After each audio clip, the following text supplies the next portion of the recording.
Simple Mega, what's up? Life will change. What's up, Cavern? Give me a second. Still trying to finish this real quick. Busy day. Wait for some more people to step in. Can you guys hear me?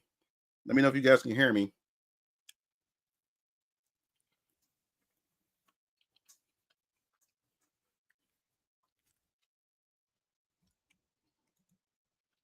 No, I don't. I don't tradition. I don't really read manga. I don't even.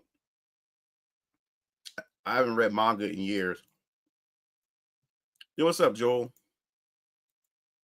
I'm clear. Cool. Start in a second. I ain't eat all day. Been busy all day. Especially yesterday. I had to open up a Venus and Ryan bank account so I could take all the Kickstarter, the funds, and put it into that account. I ordered the books, or the books has been ordered, so I should be expecting to hit my studio by next week, sometime next week, or near the end of next week. And then I had to go back to the bank so they can help. They'll hook up my my online banking and all this other type of stuff. So tired. Then I had to edit some videos.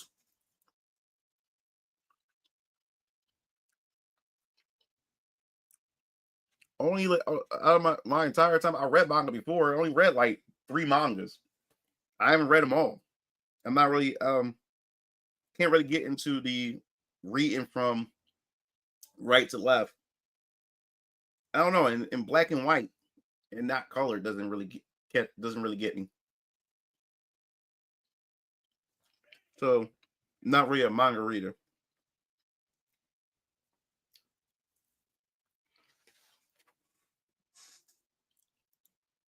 So Mustafa, almost done.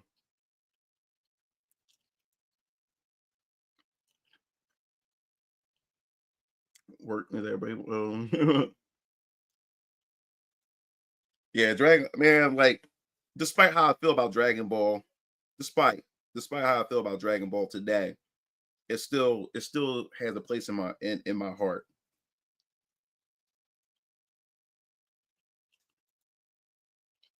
What's up, Johnny? What's going on? All right, I'm done eating. It's a little snack.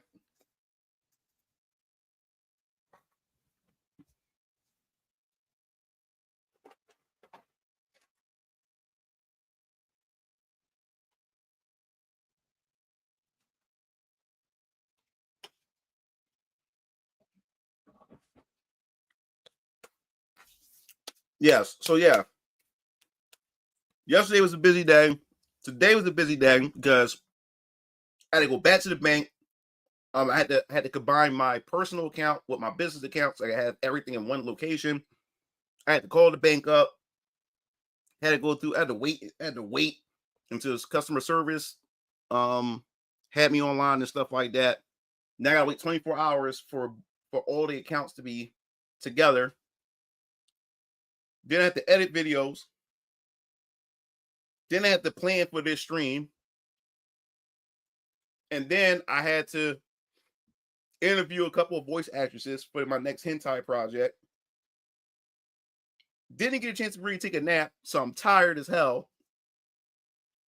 And then I still had to work on some Venus and Ryan comic stuff. And hopefully I hear from my artist tonight because she's working on some other characters and stuff. She's sketching up the next couple of characters for VK and everything, especially for chapter 2. So man, I've been all over the place. But this is all part of the grind, man. I'm not done yet. I'm definitely trying to get my streaming presence up, you know? Oh, what's up, Dad? What's going on? It said a woman shot her boyfriend and got bailed out. That's crazy. I have a cold and I lost my voice. I sound like an old man. like my friend from college, his name is Trevor. when he used to when he used to lose his voice, he said he sounded like a she-male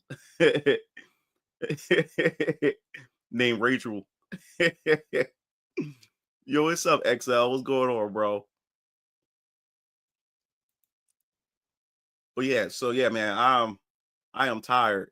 I'm so tired, and still, once I get finish this stream, I got other stuff I got to do once I get off before I even get a chance to wind down. But I'm all here for the hustle. So let's go over what we always go over before we actually start. Tonight is going to be an interesting podcast for episode 5. We only talk about one topic tonight or whatever, and we'll get into that topic in a bit. But the topic we will be talking about and discussing is Monster Hunter Wilds, and its success, and not only its success, of course, the culture war aspect really has some debates going on from both sides of the spectrum are talking about this. So we're going to dive into it because I weighed in on it, and there's some hypocrisy going on, infighting and stuff like that. So I figured we talk about it here on this episode. So we're going to try to keep everything on task as far as the topic. We're going to just talk about the topic and stuff. This is not really like a chill stream. We just talk about anything. You guys can comment and say what you want or whatever like that. But I'm trying to stay on task as much as possible and stick to the topics and stuff like that. And of course, I'll read the comments and everything. And of course, before the stream ends, we'll talk about a couple other things. Ask if you want to ask me questions about things and stuff like that. But yes, we're going to first do what we always do here on this stream. Before we start that, for those of you guys who are just here and are interested in joining my Discord, here's the invite link. Let's see. Night of Nair said, herbal tea with honey helps soothe my throat. Pause. Yo, what's up, Ruin? What's up, Moon Lord? I'm shower, then cold while I watch the stream. Yeah, right in Philadelphia right now, it's storming hard. Just gust of winds blowing and just heavy rain everywhere. Hitting like the wind is hitting the trees is hitting the side of my window. The rain is pouring down heavy. I just got in the house because my daughter, she's in the Wiz play, which is the black version of the Wizard of Oz. She's in that play and everything. So I had to pick her up after school kind of late or whatever. So because she had to practice and stuff. So I'm just now getting in the house. And then my mom dropped off some fajita wraps. So I wanted to snack on that for a quick bit and everything. So yeah. So we're gonna go here. Of course, how we start things off. You said it was storming early this morning. Yo, what's up, Landon? What's going on? What's going on? So yes, of course, as I always say, striking KOTs. If you guys are interested in my brother's t-shirt company, Strike and Keo, we're located in Philadelphia. So if you're interested in actually getting your own custom t-shirts, and not just t-shirts, we also do custom designs for hoodies, bathing suits, sweatpants, you name it, mouse pads, wallets, tumblers, mugs, just like this one right here. I'll show you one of my favorite mug right now, which I'll show you, is my Young Raph, which you was able to get during the pre-order campaign, but it definitely will be available on Striking and Keo Tees after fulfillment is done, because I'm gonna have a store open for Venus Orion Comics, and then on my website launch this summer, or maybe a little bit earlier, you'll be able to buy merchandise like this. I love the tumblers. Tumblers are cool. Is like a metal. You you get the metal straw, and it keeps things very fucking cold. I love it. It keeps things cold. It keeps things hot. Man, I left ice in here one time, and I left it in here overnight. I didn't put it in the freezer. I didn't put it in the refrigerator, and the ice was still in here. So if you're interested in something like this, especially when it comes to VK, we're gonna have more characters. We have Strike, we have Keo, we have Young Rav, we have Varion. We also want to have Jasmine Mitchell, Nolan Brett, and Tech Lock himself, and even more characters in the near future. So you'll be able to collect these if you like. So that's just a perfect example of the tumblers and everything. So I'll post the link here for Striking KOTs. You can go to their website, and if you have a design, just hit them up on the website itself. And there's $5 off My brothers and them have a $5 off. It's going to probably be up for the rest of the year, so you can get $5 off. Just use the promo code that they have there, and you get $5 off on any of your purchases. So take advantage of that, man. Give it a try.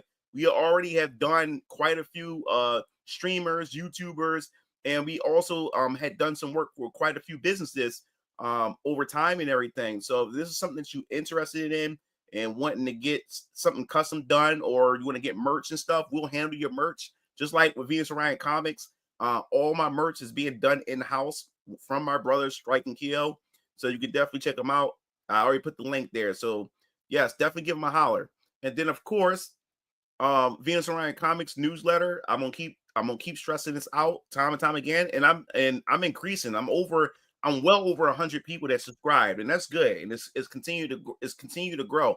And I also got some new male subscribers from the convention at ZoloCon last weekend and everything. So that's also pretty cool because they want to be able to get the comic now that they missed the pre-order campaign. They definitely want to be able to order a comic once it's available at my store on my website when my website launch in a couple of months or whatever. So definitely, it costs you nothing to subscribe to the newsletter. It costs you nothing at all.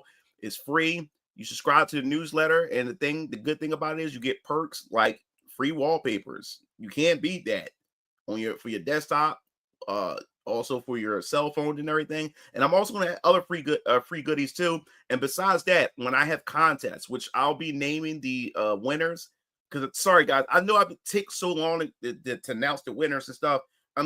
My head is all over the place, trying to run around, trying to get all this together, since fulfillment is going to be starting pretty soon. And I'll be trying to get your books out there. And once the books get here, so I'm all over the place, guys. But I will be announcing the winners pretty soon and everything. But when I have contests for Venus Orion Comics, you have a chance to win merchandise, and even at some point get a chance to win a copy of Chapter 1 of VK. When I have these contests and everything, whether it's a Super Smash Bros. Ultimate or Street Fighter 6 or Tekken 8 or whatever game that we decide to do, you guys will have a chance. But in order for you to participate, you have to be a subscriber of the newsletter. That's the only way you're able to participate in any of the contests that I have on Mugen TV and Venus Orion Comics. So you got to keep that in mind. So yes, it costs you nothing. And make sure you can also click the links at the bottom to all my social media presence that Venus Orion Comics is at. And I definitely, as I said before, appreciate it. And those of you guys who are new, I'm always going to stress this out. Since you missed the campaign, the Kickstarter pre-order campaign, you would not be able to get VK variant covers, which is, you got cover B right here, which a lot of you guys picked up. And of course, cover C, which you guys also picked up. And then you guys came in for full support for cover D, which is my manga type of cover. As I said before, you guys definitely enjoyed that. And as I said before, you open it up, it makes a full wraparound and stuff. And as I said before, go with more of an anime style for my comic and everything. So yes, a lot of you guys are excited. As I said before, digital comics. There's a digital comic. You guys, for those of you who pre-ordered, it was $5. But if you buy the physical, you also get the digital for free. So when the books get to the studio that I ordered for you guys who backed it, the moment they get here, hopefully by next week, since they gave me the initial date and when it's supposed to be here, so hopefully by the end of next week, you guys should be expecting your digital comics to go out first as we do fulfillment for the physical. So definitely stay tuned and check your emails, and I will be making an announcement all over social media that physical comics, that digital comics should be out, and it should be out in your emails and everything. So that pretty much covers everything as far as the beginning promos for tonight's podcast and everything. So let me just make sure. Yes, explains why your room's a bit dim and everything. Well, no, the room is actually a bit dim. Is because I'm trying something different with the lighting and everything. Especially I always have my main light on or whatever, but it gives me this glare, or it's like really, really, really bright and stuff like that. So I turned those lights off and just relied on my front studio light things and also my LEDs and stuff like that. So you're going to start seeing changes with that too, as far as lighting is concerned. I'm still messing around with it and everything. This will be a lot of changes that I'm gonna be working on here. You're going to start noticing, especially when it comes to my room as well. We'll talk. We're gonna be talking about Suikoden in another. We'll be talking about Suikoden and stuff in another stream. On Friday, we'll talk about that in another stream. But yes, we're going. It's time to. We'll get on task now. So let's begin. Tonight's topic we'll be talking about on Mugen TV Podcast episode 5. What we're going to talk about is Monster Hunter Wilds and its success, and not just a success, but also the controversy, or I guess you say the drummed up controversy that surrounded as far as the culture war aspect of what's been going on. So first we'll bring up the fact is that Monster Hunter Wilds was quite successful. I mean, not quite, it was successful. It's from The Verge, it says Monster Hunter Wilds is breaking Capcom sales records. Yeah, man. It's not saying Monster Hunter sales record. Now that I'm looking at it, it's saying Capcom sales record. The game sold over 8 million copies in just 3 days. So it goes to show how heavily anticipated that Monster Hunter is, man. Monster Hunter became a juggernaut. I remember when Monster Hunter was first announced, and many people were excited for it. But once people got their hands on the very first Monster Hunter, people did not like the game because of its controls. It was kind of janky and everything like that. And I'm going to be honest with you guys. I didn't think Monster Hunter, I thought Monster Hunter was going to be like a one and done, or they're going to just do a couple of them and then they're just going to just move on. You know how Capcom has so many different franchises that they create and then they just throw it on the shelf and keep it moving. But I think Japan is mostly responsible for the popularity at first before it really started catching on here in the States. I think that's the reason why Monster Hunter stuck around this long, because I remember when it first came out on the PS2, many people that I've known, this is before we had Twitter and stuff. So most of your information when it comes to gaming is forums. You know, I grew up in the days of GameFAQs, GameSpot forums, IGN forums, and stuff like that, and these little communities and everything. Or, you know, you look at gaming magazines and stuff. So back then, you know, from my social circle, you know, I had some people that liked Monster Hunter, but a great majority that I knew was kind of disappointed in it at first, and they was really, really hyping and anticipating this release. And now we fast forward to now, you know, it's a juggernaut. It's one of Capcom's pillars. And before we continue with that, let me see, comment from, hey, what's up, Nate? What's going on, bro? That's my day one right there. So I just got Monster Hunter yesterday. Okay, Landon. So yeah, and who would have thought that Monster Hunter would have became one of Capcom's juggernauts? I mean, they call it one of the pillars. And the pillars right now for Capcom is Monster Hunter. Well, Monster Hunter just outsold everything right now. So now Monster Hunter is number one. I think followed by, I believe, Street Fighter, or I think it's Resident Evil.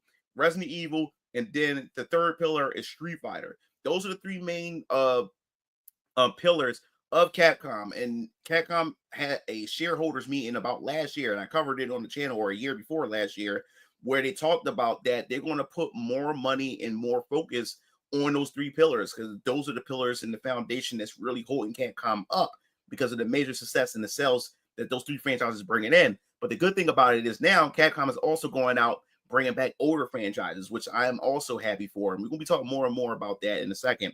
So in the article, it says, though only out of for a grand total of 4 days, Monster Hunter Wilds has sold an astonishing 8 million copies. That's according to Capcom, reporting that the Monster Hunter action RPG has become the company's fastest selling title ever. And you got to understand, like, the strength that Monster Hunter has. Monster Hunter is one of those, you know, kaiju, you know, especially in Japan and stuff. And it's one of those games that, you know, that's very, very popular when it comes to either monster hunting or monster collecting, like Pokemon and stuff like that.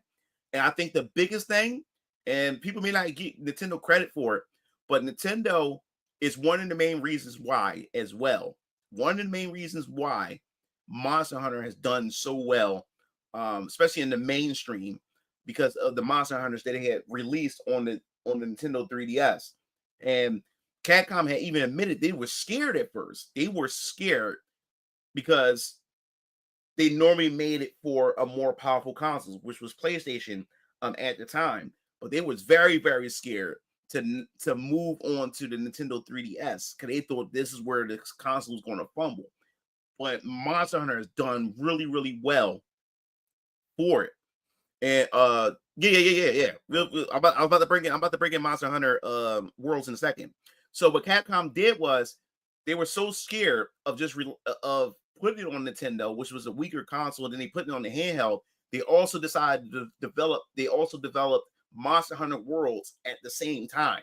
So he's working on Monster Hunter Worlds, and then he's working on the 3DS Monster Hunters to make sure to cover all their bases. And they also felt as though they also felt like they were betraying Sony or like that when they went to go do that move. So they had to promise Sony they was going to release another Monster Hunter, which was Monster Hunter World and stuff like that. So when it came out for the Nintendo 3DS, man, it blew everyone away, and especially like I said in Japan and a lot of Eastern countries, handhelds is like the major thing. Handhelds and PC cafes and stuff, but the handhelds playing Monster Hunter on the go, by yourself or playing with friends, that was something that gamers in Japan really really enjoyed. So that also made them a shit ton of money. And then once they dropped Monster Hunter World, which allowed Monster Hunter to go more mainstream, because now, the PS4 is out and everybody is essentially saying, oh man, what is this? I never heard of Monster Hunter. Of course, if you was a hardcore Monster Hunter fan, of course you knew it. But a lot of people was like, man, like, all right, I'm going to dive into this. And the funny part about it is my brother Strike and Keel is very responsible for a lot of their newer friends for getting into these type of games, because my brothers and them, when they used to work at Amazon, they met your stereotypical guys who just play sports games, Madden and all this other type of stuff, and play Call of Duty. But when my brothers met them, man, they hooked them on to Final Fantasy, especially when Final Fantasy VII Remake came out. And another thing they hooked them onto was Monster Hunter World. And this is after Monster Hunter World been out for a couple years. They introduced them to Monster Hunter World, and they convinced them to go out and buy Monster Hunter World. And my brothers Strike and Keel went to go back and revisit Monster Hunter World to play with them. And now these guys went and got Monster Hunter Rise, and now they all got Monster Hunter Wilds, which they downstairs. They just got finished playing the game just now with their friends. So yes, Monster Hunter definitely went mainstream, and it definitely left an impact on gamers. So now in the article, it also says that the Monster Hunter franchise has racked up a number of superlative for its publisher, with 2018's Monster Hunter World selling 21 million copies to date. Yep. To become the company's best-selling game. With these statistics combined with the success of Resident Evil remakes, Street Fighter 6, and Dragon Dogma 2, and that's another thing I can't wait to get my not get my hands. I got I got Dragon Dogma 2 on the Xbox Series X. I haven't opened it yet. But man, it's been a resurge even more. I've been seeing brand new content for Dragon's Dogma, and more people are now playing it for the first time, and they're saying they loving the game. So I gotta get a chance to actually sit down and open up, because it's still in the plastic. I bought it at launch and never played it when it comes to Dragon's Dogma. So I definitely gotta play that at some point. But yeah, it said not to mention Monster Hunter Rise. Capcom is one of the few publishers not currently on fire. Is it on fire amidst the industry's largest financial and labor crisis? Even better, it's paralleling that success is into developing new creative endeavors, the Kunimitsu Gami, Path of the Goddess, or reviving much beloved but dormant franchises like Akami and Onimusha. And this is something I also want to point out here to you guys. The fact is that everybody, like a lot of developers, keep blaming like the industry right now, with the budgets and consumer, purchasing habits and all this other type of stuff. But for some strange reason, Capcom doesn't have this issue. They're not going through layoffs, and damn well Nintendo was killing it. They in fact, when it came to Microsoft, Nintendo was hiring more people and stuff like that. So it goes to show the management and what's going on within these studios that needs to be restructured and fixed. And Capcom is a perfect example of that, and we're going to talk more about it. So it says, for now, players seem to be enjoying the hell out of Monster Hunter Wilds, so much that it's causing commotion in the real world. According to the report in GameSpot, Monster Hunter fans are finding the cheese naan that players can make in the game so appealing that it's selling out in restaurants that specialize in the dish. Oh wow, that's a fun fact to know. So before we get on to the continue with this, let me go read some of these comments. Talcum says I like Monster Hunter Rise. Christian says, hi, what's up, man? I say, hate the Monster Hunter movie. Never watched it. We don't talk about that movie. It said, Ruin says, I wish Dragon's Dogma had raids and multiplayer. That's the thing that I'm upset about. I want Dragon Dogma to be a multiplayer game that I can play with my brothers or whatever. But that's something that I mean they had Dragon Dogma online, but I think it never came to the States. But I would love to play an actual multiplayer with my brothers. Strato said, what's up, Mugen? It's been a while since Mugen podcast episode. I'll be tuning in. Dope, awesome. So yeah, man. So now, it's called you have the fans. The fans are happy about about the success and having a good time and enjoying what they love about Monster Hunter Wilds. Can you blame them? I mean, Monster Hunter is a very popular franchise. Everybody loves this game. They love it to death. So every time that Capcom announce a new Monster Hunter, people's going to line up for it and everything. And especially that we in this daytime and era and the way the industry is, I'm believing that Capcom with Monster Hunter Wilds, this is going to be probably one of the longest lasting Monster Hunter games because of what they can do with Monster Hunter, especially with Monster Hunter Wilds and with expansion packs, adding new lands, probably add previous lands from other games. Of course, modify it a bit more to fit into the engine of what they're using for Monster Hunter Wilds. Bring back some of the old traditional monsters while bringing in newer monsters. I can see this game lasting over a decade if that's what they're planning. I mean, I can see them making a shit ton of money with this, but everybody's excited for it. But of course, there's always going to be some downsides, and you're going to have people that have their reasons to, I guess you say, speak out against Monster Hunter or speak out against Capcom as well, on both fronts. And we'll talk about that in a second as I read these comments. What's up, Neo? What's going on, bro? It's off topic, but you and your brothers should get back to finishing Sonic Superstars. Yeah, we definitely got to do that. So when it comes to Monster Hunter, what's up, Code? That type of genre of games aren't really for me, and I agree with that. I'm where you at, Code, but I still respect the games, and that's the thing that I do. Even though I'm not into a lot of these type of different games or whatever, I still respect the fact is that they are good games that people will enjoy. I can see that for what it is. And the thing is, I keep buying Monster Hunter games, but never ever really play them. I bought Rise. I only played Rise for 2 hours and stopped playing it. I had Monster Hunter Frontier, I think, for the PSP. My brothers put thousands of hours in it. I played it for a little bit, couldn't get into it or whatever like that. But I stopped after Monster Hunter Worlds. I was like, wow, was it Rise? Cause I got World and I got Rise, and I stopped at Rise. I said, I'm done with Monster Hunter. I can't see myself playing these. They're just not for me and everything. But I do want to get the Monster Hunter stories because it's a JRPG and it's turn-based.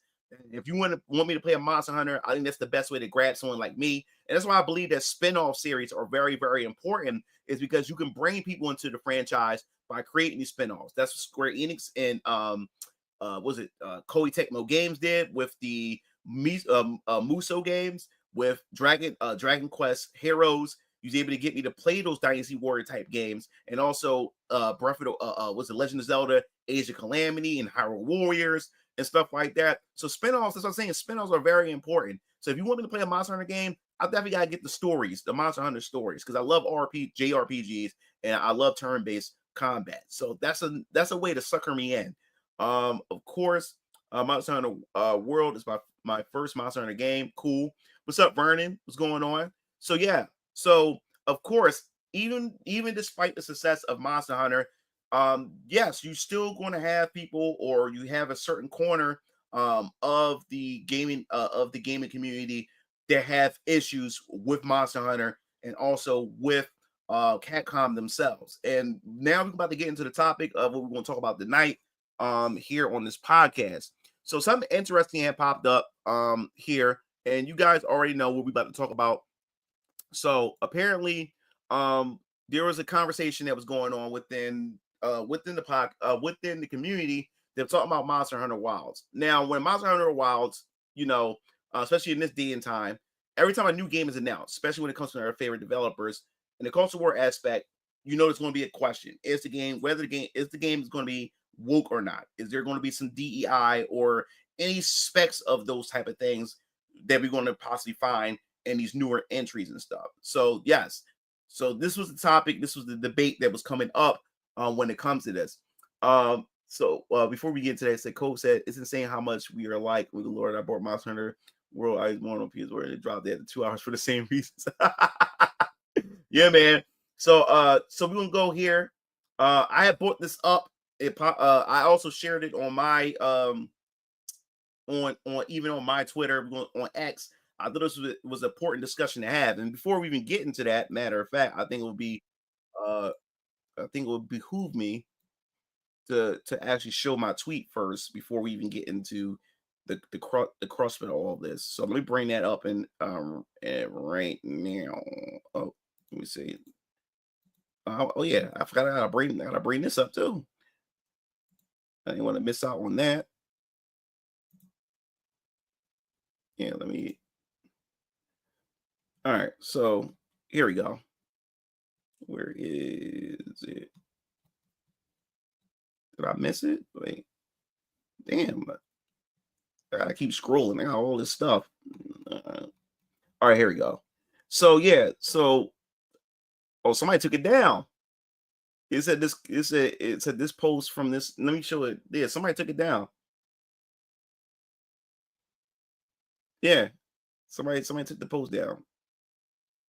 Yeah, the post was taken down. I guess we go to this post then.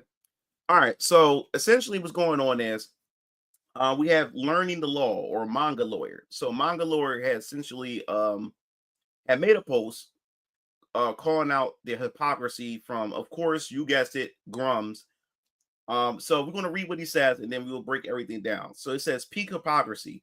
You attack Square Enix for Type 1 into BS, and then but when Capcom does the same, it's fine. ESG Capcom is everywhere. Safe, non-horny designs, fear of gender labels, but that's okay. The game sits at 50% on Steam, runs terribly, and is normie slop next to was it M4U?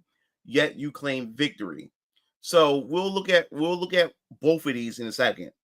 So we look at Grum's post. Grum says Monster Hunter Wilds has sold 8 million copies in 3 days. Asian games continue to dominate, and Western developers have some serious soul searching to do after a year of failed AAA releases.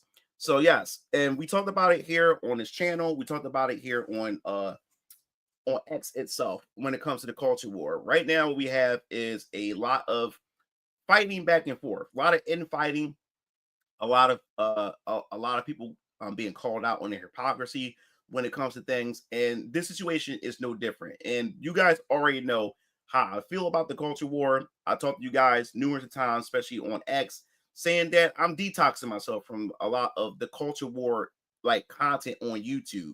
So you're gonna start seeing less of the culture war content on my YouTube channel and just strictly stick to things that I like to cover and gaming in general, gaming news and stuff like that. And of course, indie games, which I'll be covering a lot of indie games on my channel, which I have a couple. I have 2 of them that I'll be covering pretty soon.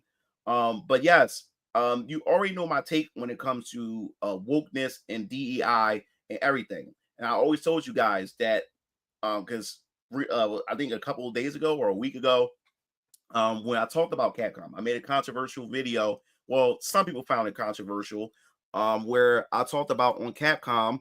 Let me go to YouTube real quick. Let me bring it up. There was a video that some people found controversial, uh, where I talked about Capcom, where I said that Capcom, this video right here, where is it? Capcom is back, and it ruffled a lot of feathers because people feel as though that, hey, like Mugen Lord, what are you talking about? Why are you saying Capcom is back?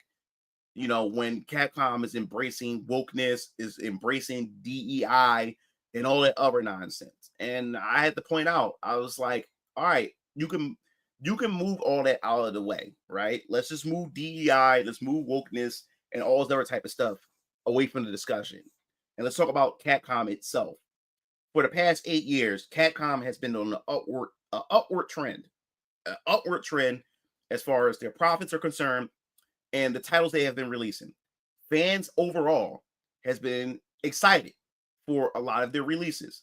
Dragon Dogma 2, The Resident Evil remakes, despite Resident Evil Remake 3 being ass, everybody liked the Resident Evil Remake 2, Resident Evil Remake 4. People love Resident Evil 7. People love Resident Evil 8. People love Street Fighter 5. At 5 started making a lot of money. Then we finally got into Street Fighter 6, which had a big boost. And then, of course, despite what you think about the Dead Rising and with some of the things that they changed in there and stuff like that, people went out and supported and bought it because overall, those games had still bought the fun factor. And this is a discussion I keep having with everybody, and people fail to understand. And there's people who constantly keep misinterpreting or not understand my stance when it comes to this whole culture war aspect. I'm a gamer first and foremost, and I keep saying it time and time again.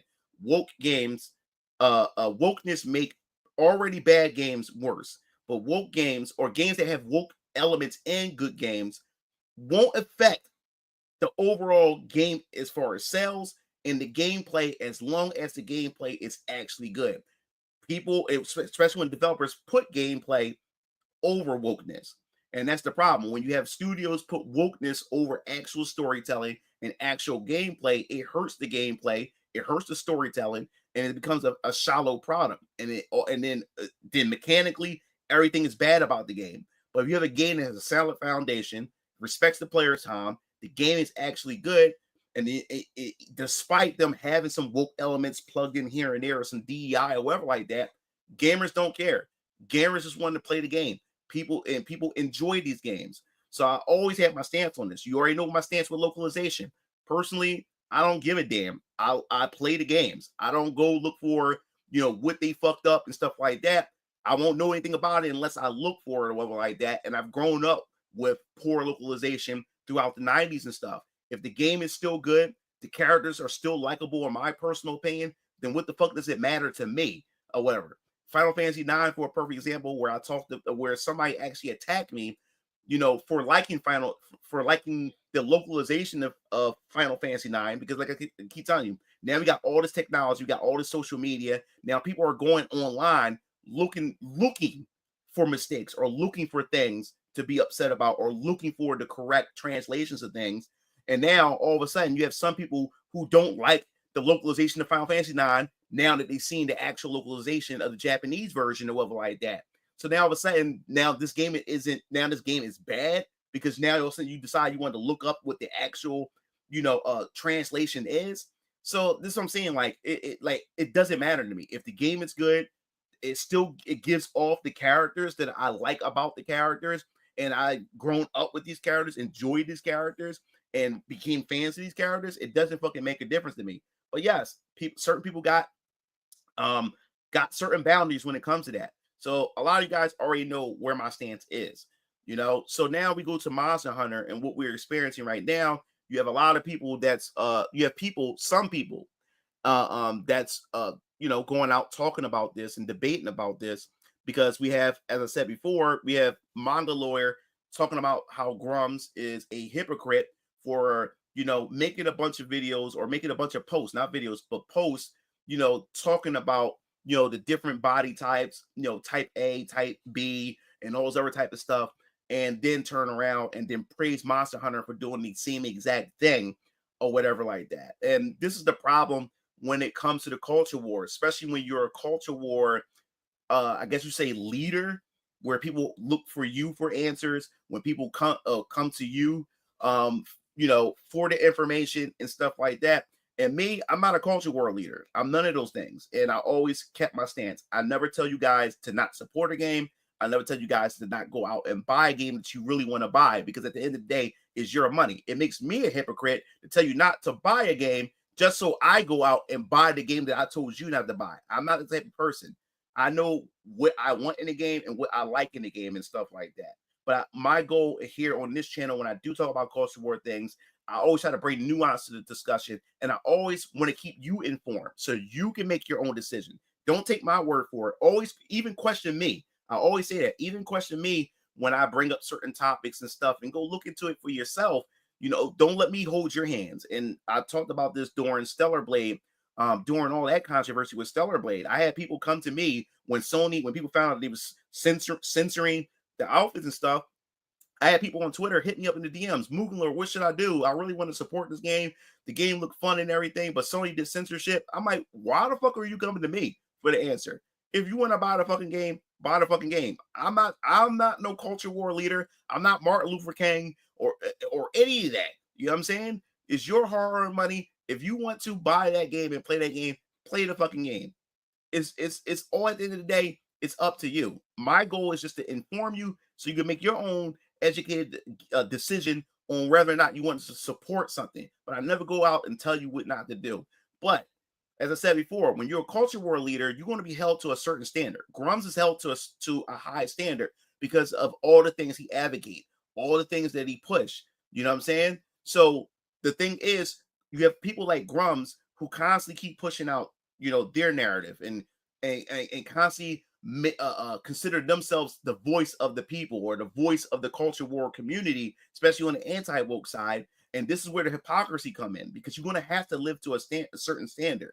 And manga lawyer is right. Manga lawyer is right in this case, to where how you going to say this is bad for one thing, but then you praise it for another thing. And this also got to understand, within this culture war, you also have a lot of people within the anti-woke side that also moves the goalposts. There's a lot of goalposts moving within the industry, within this space, and we'll get to that in a second as I read these comments, because I know a lot of you guys had just came in. Said, nice dude. I'm multitasking this stream while working on upcoming video. Cool, man. Can't wait. Culture war is incredibly annoying. I've seen some weirdos say the recent artwork of the main character from Ulterior Design is censored because they wouldn't let you see her panties. We're gonna talk about that in a second, because I saw you comment on that. Yo, what's up, Chris? Despite Yumi is beautiful character in swimsuits. Yeah. What's up, Demonic? Catcom bent the knee, no surprising. Neil said, really appreciate you. Call. Felgar, call. Sup, amigos. What's up, Venziger? And hi, Mugen Lore. I want to recommend you a movie called Counterattack, which is about military guys in the Mexican military taking on the cartel. It's on Netflix. Okay.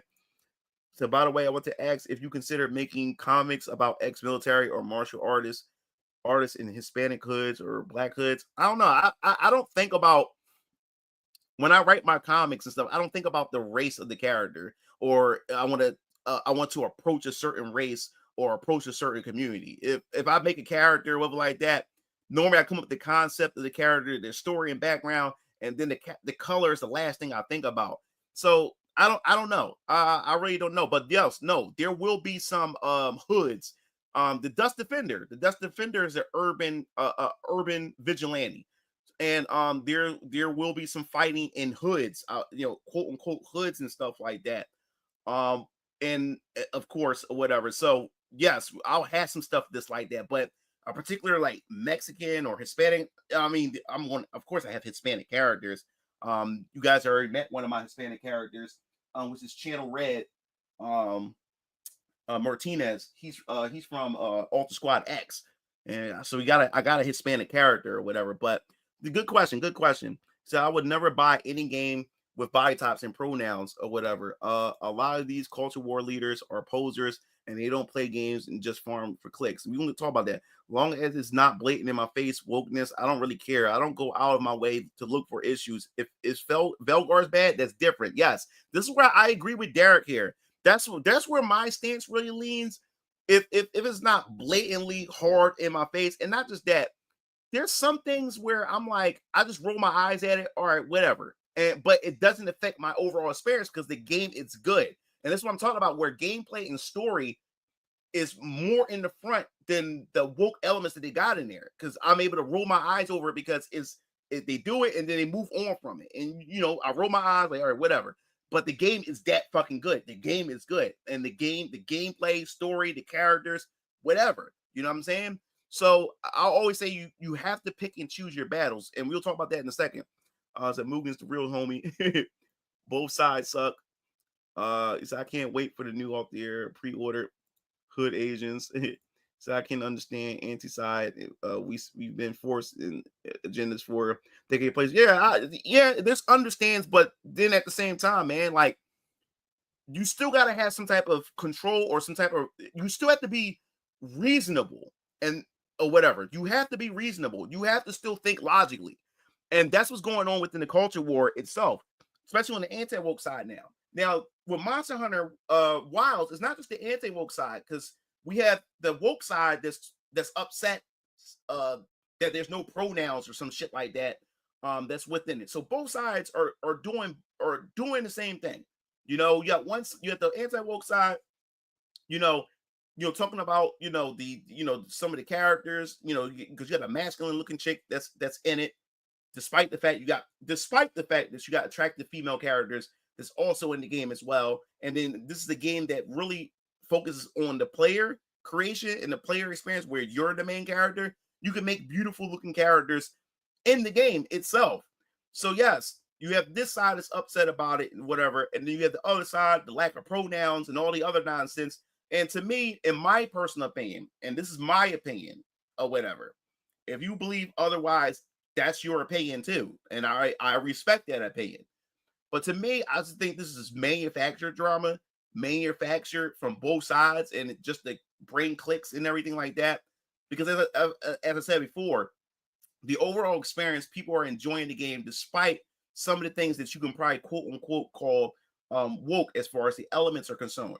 But yes, Manga Lawyer is calling out Grums, and as I said before, if you're a culture war leader, you're going to be held to a certain standard, a higher standard when it comes to what you promote and what you say. You're going to be looked through a fine microscope.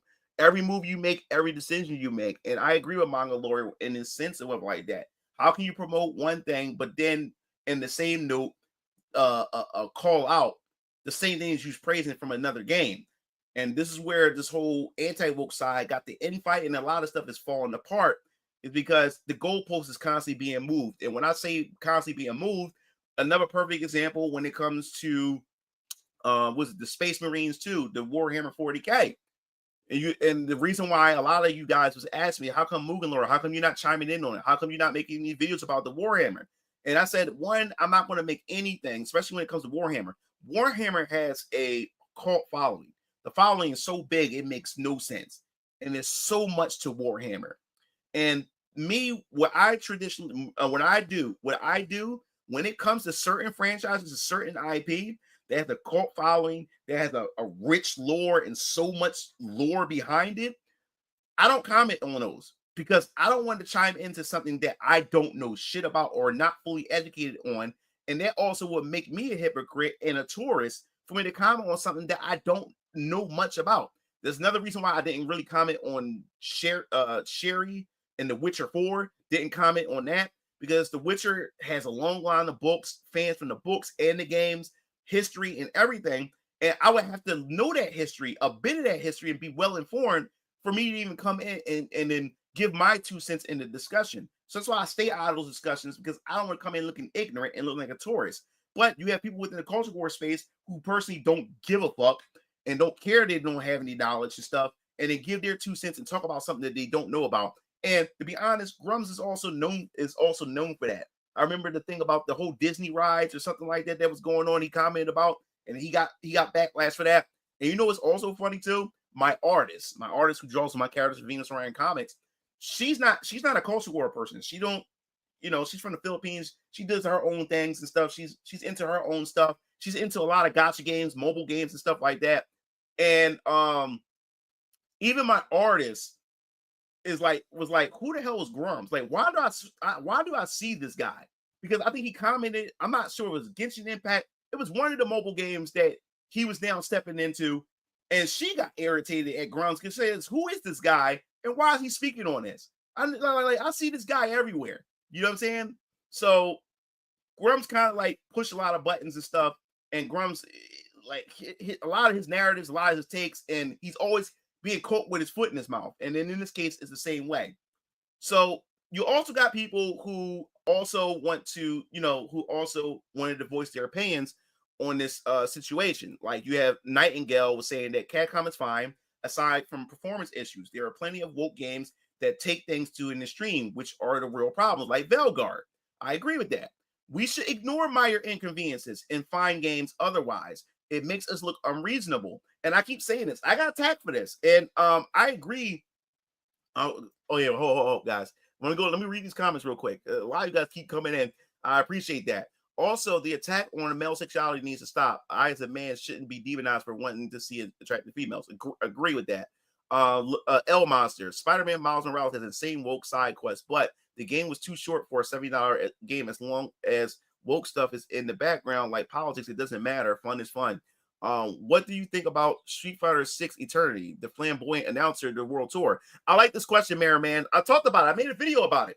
You need to go check out my video. Matter of fact, I'll post a link in the description. I did a video last year asking you guys whether or not Street Fighter 6 is woke. And man, you guys have really came out for this.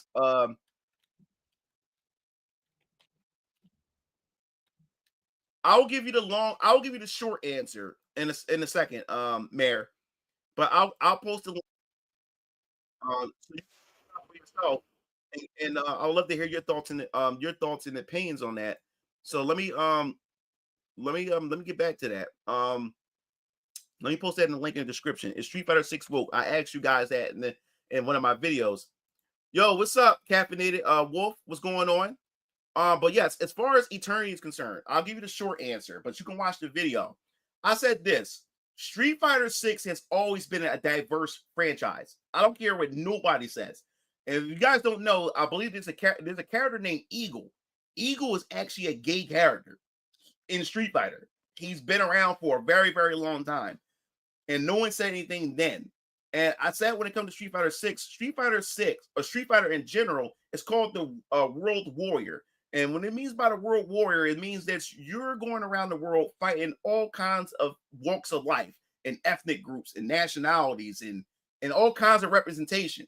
So it fits well with Street Fighter 6. I've always said this, especially when it comes to fighting games. You know, in Street Fighter 6, you got all kinds of stereotypes. You got Zangief, as I mentioned before, the typical Russian, and and you also see the bears in his endings and stuff like that. And also, when you see Gao is your typical white straight male, proud America and represent America and stuff like that. You got all these stereotypes, and of course, you got DJ, the Jamaican, and he's dancing and music and stuff. So Street Fighter 6 Street Fighter should be canceled a long time ago in this day and age. But you have all kinds of walks of life in Street Fighter. So why can't you have a character like Marissa? Or is it Marissa, the big buff chick? I can't remember the characters' names. Why can't you have Marissa in the game? You got everybody else. Abigail. Abigail from Final Fight, but he was in Street Fighter 5, part of the Mad Gear gang. He looks so unrealistic, but that's fine because that's the point of the game. So if you can have this guy with this just stupid ass proportional body type, then why can't you have a muscle mommy in Street Fighter 6? Why can't you? What's wrong with that? Why can't you have that? When you have all kinds of different people, shape, sizes, ethnic groups, and nationalities, and exploited stereotypes. Everybody in Street Fighter 6 is a stereotype. So why can't you have those particular type of characters? Now, Eternity is concerned. Now, Eternity, Capcom is known for, and I'm just saying this is my speculation. Capcom is also known for paying homage to certain things in Hollywood and also out in the mainstream media. As I said before, Eagle is based after one of the villains in the Bruce Lee movie called what's it called? Chinese Connection. Well, in America, it's called Chinese Connection. And also, when I look at Eternity look like a cross between Prince and also Chris Tucker's characters, who was flamboyant, but he was flamboyant, but he wasn't gay. He liked the women, but he dressed like that. He looked like that. It's flamboyant as hell. And even one of my favorite characters in The Fifth Element with Bruce Willis and Chris Tucker, and that was everybody's favorite character or whatever like that. So it seemed like that Eternity took some image, and plus Chris Tucker character was actually supposed to be played by Prince, but Prince turned it down because they wouldn't allow Prince to pick pick his outfits for the movie or something like that, if I could remember. So yes, it all boils down to Prince and the character from Chris Tucker characters from The Fifth Element. So yes, it can turn people off, and yes, you can say, yo, maybe it is woke or what like that. But Capcom's also known for taking inspirations from those things, and it just so happens to fit in there. And this brings me back to Monster Hunter, and this also brings me back to Capcom in general, where people can't seem to look at the nuance behind this, you know, where people see, you know, woke elements and say, you know what, fuck Capcom. And like I said before, I was even attacked for giving my opinions for the fact that when I said that Capcom is on the rise. Capcom has been making a lot of money. So I've been called Capcom fanboy. And guess what? For me to be a Capcom fanboy, I never could never get into the Monster Hunters. Don't care about it. I don't care about any of the recent Resident Evil games or whatever like that. And I don't really go out and buy a lot of recent Capcom games. I think the most recent Capcom game is Street Fighter 6. That's the most recent Capcom game that I had or whatever like that. So to call me a fanboy, no, I'm not a fanboy. Is that people are so caught up into this culture war to the point they can't see the nuance to things. They can't see things and give credit where credit is due. Capcom is also responsible for giving us the Capcom Fighting Collection. We have preservation, gaming preservation. Now we're able to preserve a lot of these classic games with the Capcom Fighting Collection, and that's still not good enough to some of these to some of the anti-woke side, because now, you know, they looking for whether or not if Capcom is censoring something, you know, and stuff like that, despite the fact is that we're actually getting some of these older games and stuff. So you can't please both sides at all. But what Capcom has seemed to have done and mastered, and the reason why they were successful, they was able to please everybody. I don't know how they did it, but Street Fighter 6 was the perfect example of that. You have Mai included in the game. Sexy as hell. Everybody loved Mai and her lounge around her booty shorts and stuff like that. You know what I'm saying?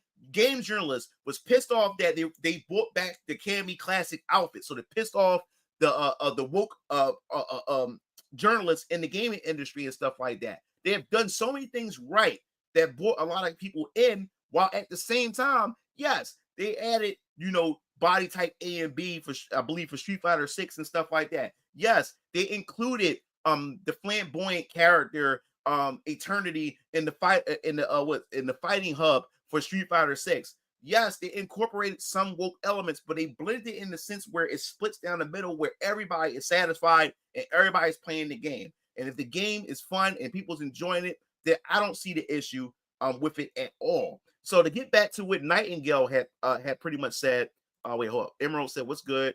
How some of these guys put their foot in their mouths sometimes." Grums and Manga Lawyer have both spoken out of complete. Yeah, Manga Lawyer is no different. Manga Lawyer does the same thing when it when it comes to ignorance and putting their foot in their mouth. The Sounding Studio has been known to have political commentary since 2020. The city are woke. What's up, Mugen? I'm busy right now. Give me 30 minutes, man. Take your time, bro. Eagle, the cop. No, Eagle. He has the two he has the two Billy clubs, and he wears like a tuxedo. So we'll do. People oversimplified it. Yeah, the term woke. Oh, by the way, Neil Cuckman just said that there won't be a Last of Us 3. I didn't know what that was. I'm gonna look into that. If Eve Stellarblade was a trans or a lesbian, the leftists wouldn't have tried to have the game censored. I don't think Street Fighter 6 is woke. I'm just not a fan of Eternity, but I do love the game. Fighting games was extremely diverse. Tekken, yeah. Marissa is the buff. That buff chick grew on me during the world tour, and I like her style. And she's straight. She likes Zangief, I think, right? He was thought to be gay based off his ending picture in Street Fighter 2 Turbo, where he's in the picture of Vega and flexing. Street Fighter 6 is not woke. I'm not a fanboy of anything, but I am a fan of Monster Hunter. Didn't Capcom censor the Fighting Collection? And I don't know if they censored the Fighting Collection because I don't go look for censorship. I enjoyed the game. The Fighting Collection is actually pretty good. Mai's jacket in her outfit. Oh, their jacket in her outfit or whatever. Or was it the promotional that was censored? Journalists love to nitpick. Also, the reason why things is like this happening is companies are trying to be like Hollywood and follow trends with lackluster work ethics in the Western. Deadly with nightsticks. I only played a handful of games. I played Beautiful Joe, and for the most part, played Operation Raccoon City. Ew. Is a Dudley with nightsticks. I'm happy Monster Hunter Wilds hit millions. I'm a huge Monster Hunter fan. Yeah. So yes. So to go back to what Nightingale said, when I got attacked for this. I said, yo, we have to pick and choose our battles. And Nightingale said this. Capcom is fine aside from performance issues. And yes, that's the thing that a lot of these companies are failing with is optimization and performances with these games and shit like that, especially for the PC. And it says we should ignore minor inconveniences and fine games. He's talking about good games. Otherwise, it makes us look unreasonable. And yes, I said this and I got attacked for this in the past. You have to pick and choose your battle. You have a war, right? But within a war, you have multiple battles.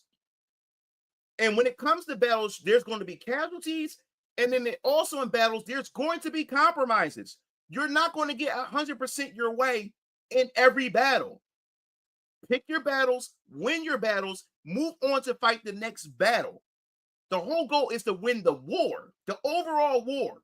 It's not about winning every little battles you get into. And every battle is going to have some compromises. You're going to have to compromise on some things. You know what I'm saying? And this is what I'm trying to point out to the anti-woke side. There will be compromises. You're not going to get 100% your way. That's not how even life fucking works to begin with. You're never going to get anything your way 100%. That's not how life works. You're going to have to make some compromises when it comes to certain things. And you have to pick and choose your battle. And what's going on with the anti-woke side, which is also frustrating to me, there's some hills that some of these people are willing to die on. And some of those hills is not worth dying on. You know what I'm saying? And he's right. Nightingale is right, where it's starting to make some of these people within this space look unreasonable. You're not going to get it all. Even when it came to the Ninja Gaiden Black, where you had a certain side that was bitching and complaining, oh, they nerfed the titties, they nerfed this, they nerfed that. But yet, Ayame, Kasumi, all the female characters are sexy as fuck, jiggle physics, and then now the issue is the boobies aren't big enough or whatever like that.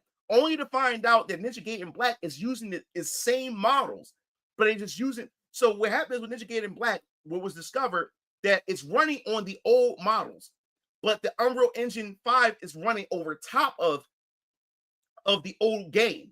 So it's kind of complex. And now this is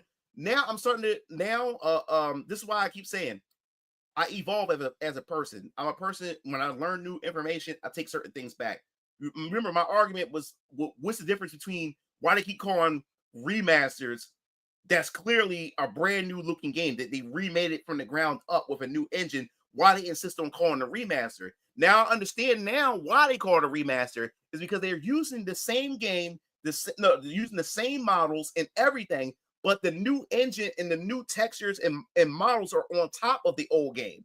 So it's not completely building it from the ground up. They just putting it on top of the old game. So that's why they call it a remaster. So it makes sense. But yes, then we had people within the anti-woke side crying about one NPC on Ninja Gaiden Black, the white woman in the white dress, where she was running. And I asked, I never played in Ninja Gaiden 2 and beyond. I played one, Summer one, but I never played the other. So I had to ask people, all right, the woman with the white dress, is she a main character or is she just a character that's just a throwaway?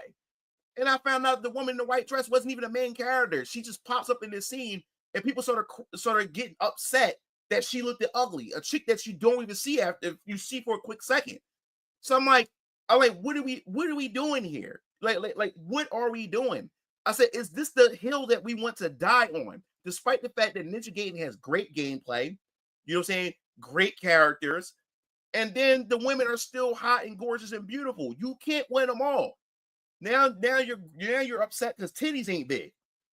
But I'm like, is this the hill that we want to die on? The same thing with Stellar Blade. Yes, I'm not saying that you're not allowed to speak out on this. I'm not saying that. But you have people that goes in deep on it, just go so deep into it, where they make this shit their identity. And this is something that you shouldn't make yourself become. You shouldn't become what the wokies are. The wokies made a lot of this shit their identity, and then you got people within the anti-woke side making this shit their identity. You know what I'm saying? So even with Stellar Blade, me personally, I can't speak for everybody else. The censorship where he just put an extra layer of cloth on Eve's like waist or whatever on the costumes. That's not enough for me to say, hey, fuck this game. Because overall, what I wanted from Stellar Blade was a hot, attractive, beautiful female protagonist. That's all I want. Badass female protagonist. That's all I wanted. So when Sony came in, had Shift Up do what they did by putting that extra cloth and stuff like that, everybody threw a fit about it. But for me personally, it wasn't a big deal to me because she's still sexy as hell, fine as hell, jiggle physics, gameplay, excellent design. For me, I personally don't give a fuck. And this one, you talk about hills. Like there's certain hills that is not worth dying on, and there's also certain battles it's not worth fighting. You know what I'm saying? Like we got our win. Let's move on to and fight the next battle. You know what I'm saying? And that's what's going on within the culture war right now. So let me go back and answer some of this. Oh damn! So many of you guys keep coming. I gotta remember where I was at. Mine's cropped up. I didn't know better. I rented those Resident Evil games. To me, I don't care if the character is gay, lesbian, bi, as long as the game have good gameplay. And I'm gonna answer this too. Like, let me show you that why people like. Let me tell you why this is all stupid when it comes to a lot of this. The character Dion in Final Fantasy 16, he's gay as fuck. He's gay as fuck. He's not flamboyant gay, but he's gay as fuck, right? Well-written character. He was one of my favorite characters in Final Fantasy 16. Sad, tragic character. Sad, tragic character. And I won't spoil the character just in case you decide you want to play 16. I mean, 16 overall was okay or whatever like that. I still got to put my review out for that. But it's crazy how the Wokies didn't celebrate the character. You've seen so many articles on 16. Final Fantasy 16 is so white. There's no people of color.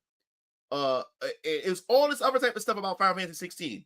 But then you finally have a gay character that the woke people want, gay representation. And we finally got that gay representation in Final Fantasy 16. You've never seen it trend. Dion didn't trend not one time in Final Fantasy 16 when the game came out. Not one time. None of the Wokies made any big deals about it, no articles about it. But what I did see was that he wasn't gay enough.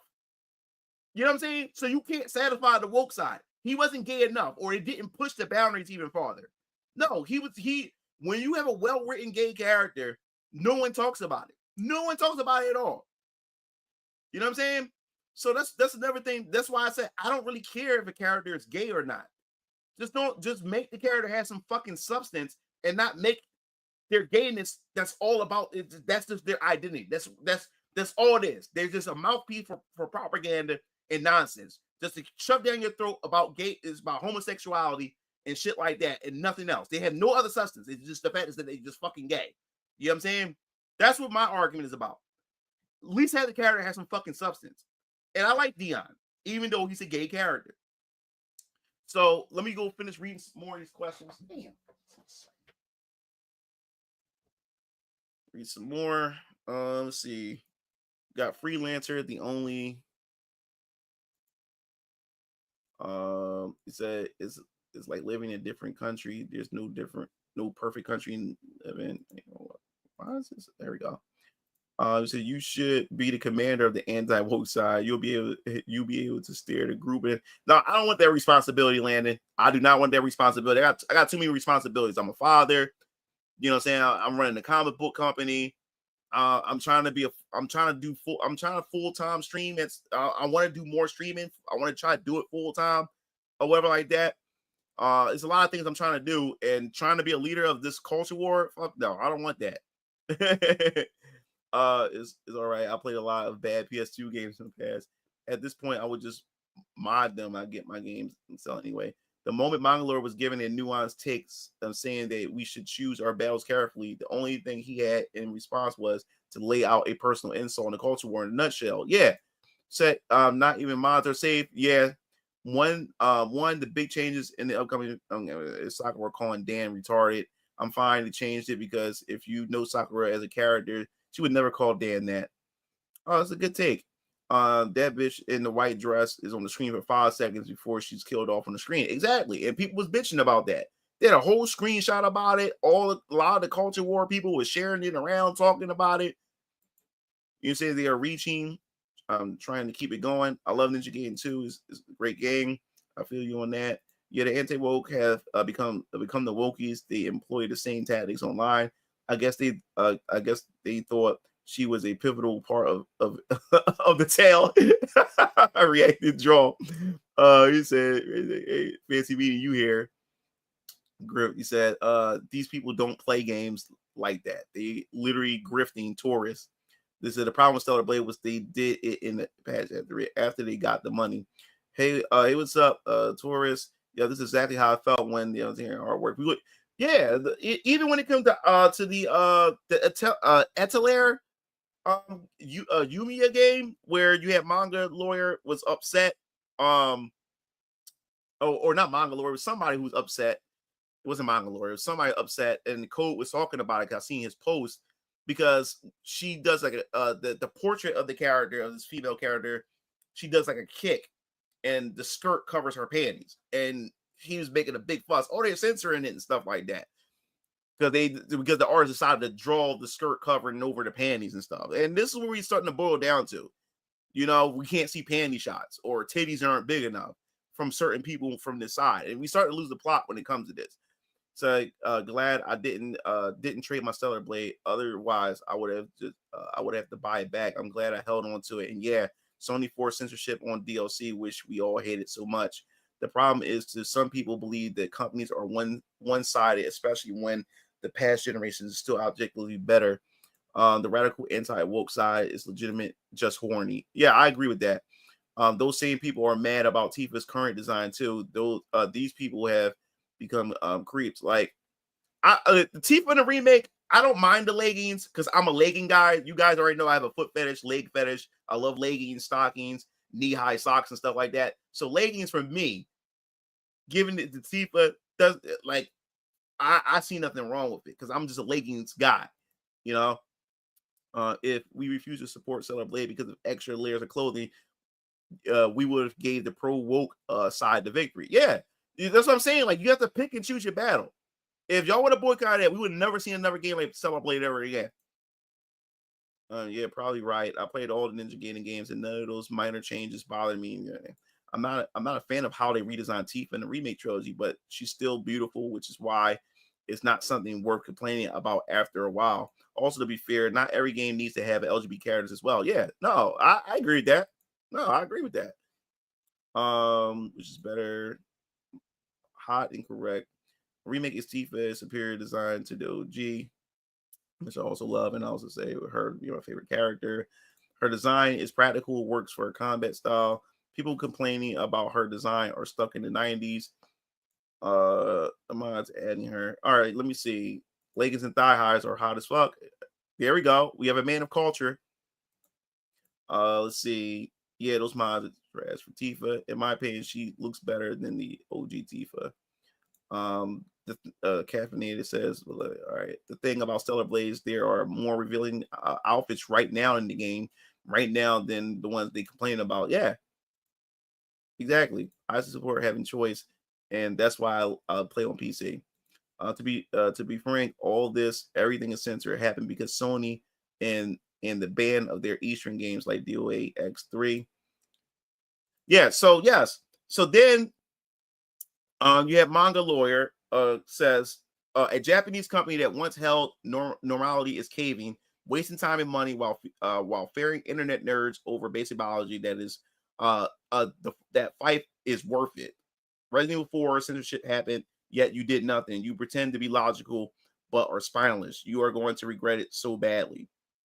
So then you had somebody come in. He said, I stand with the fact that people, and this is John Doe. John Doe was pointing out some stuff that we have some reasonable people here. So I stand with the fact that people gotta learn to choose and pick their fights a little more carefully. Capcom is puzzled.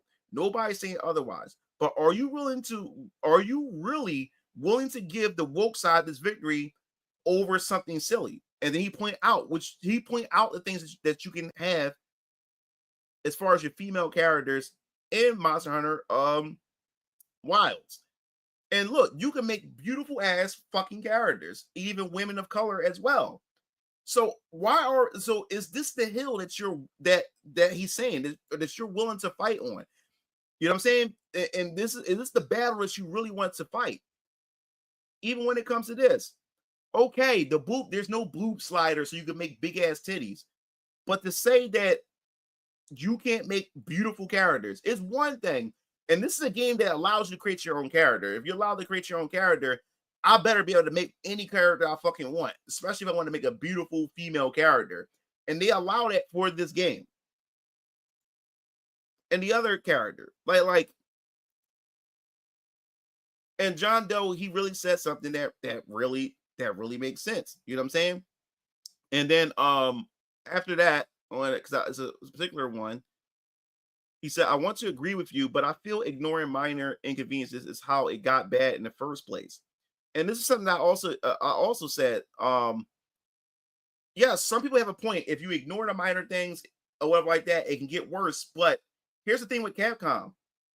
Capcom is on an 8-year streak. They haven't done anything on the levels of Velguard.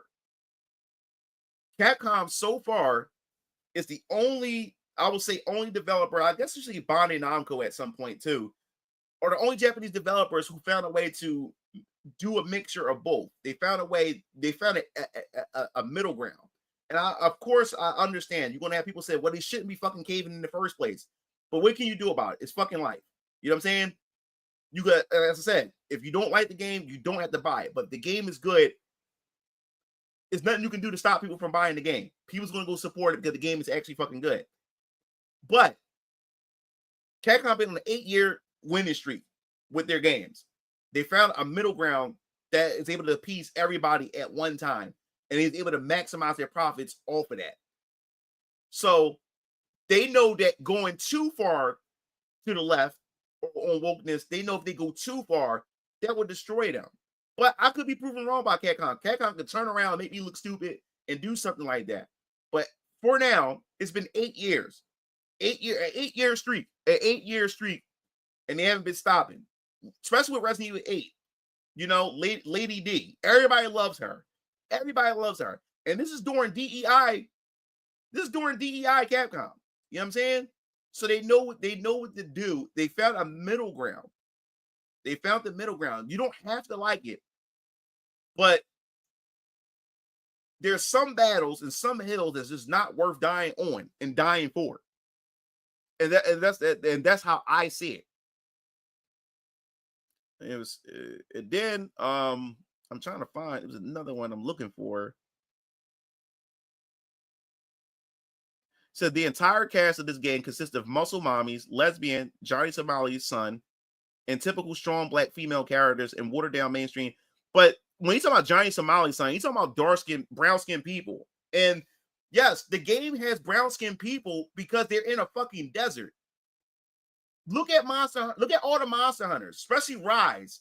Rise is more Asian. What's Rise? Yeah, Rise is more Asian centric, right? So it makes sense that you would see some of the Asian inspirations.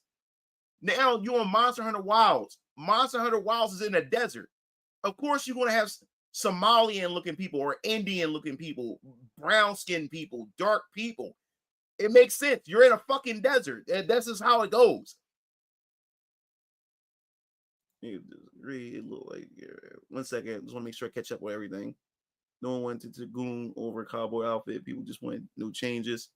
That's just not a thing in Monster Hunter. It never has been. Worlds is more European. Rise is more Asian. And now we got what? Middle Eastern, or however you want to call it. That those dudes are always selling themselves when it comes to prejudice. And that's what I'm talking about. And so now this is what gets me upset about the anti-woke side, because we're mixing our messages up. Because you got some people that are saying that, you know, I don't care if people of color is in the game. It's not about that. It's about the stories. It's about this, that, and the third.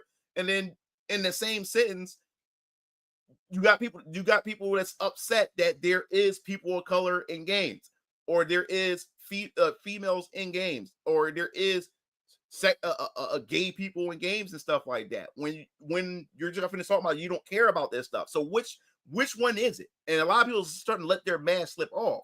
You know what I'm saying? Even though I'm not with the gay shit, I that's just not something that I'm with or whatever like that.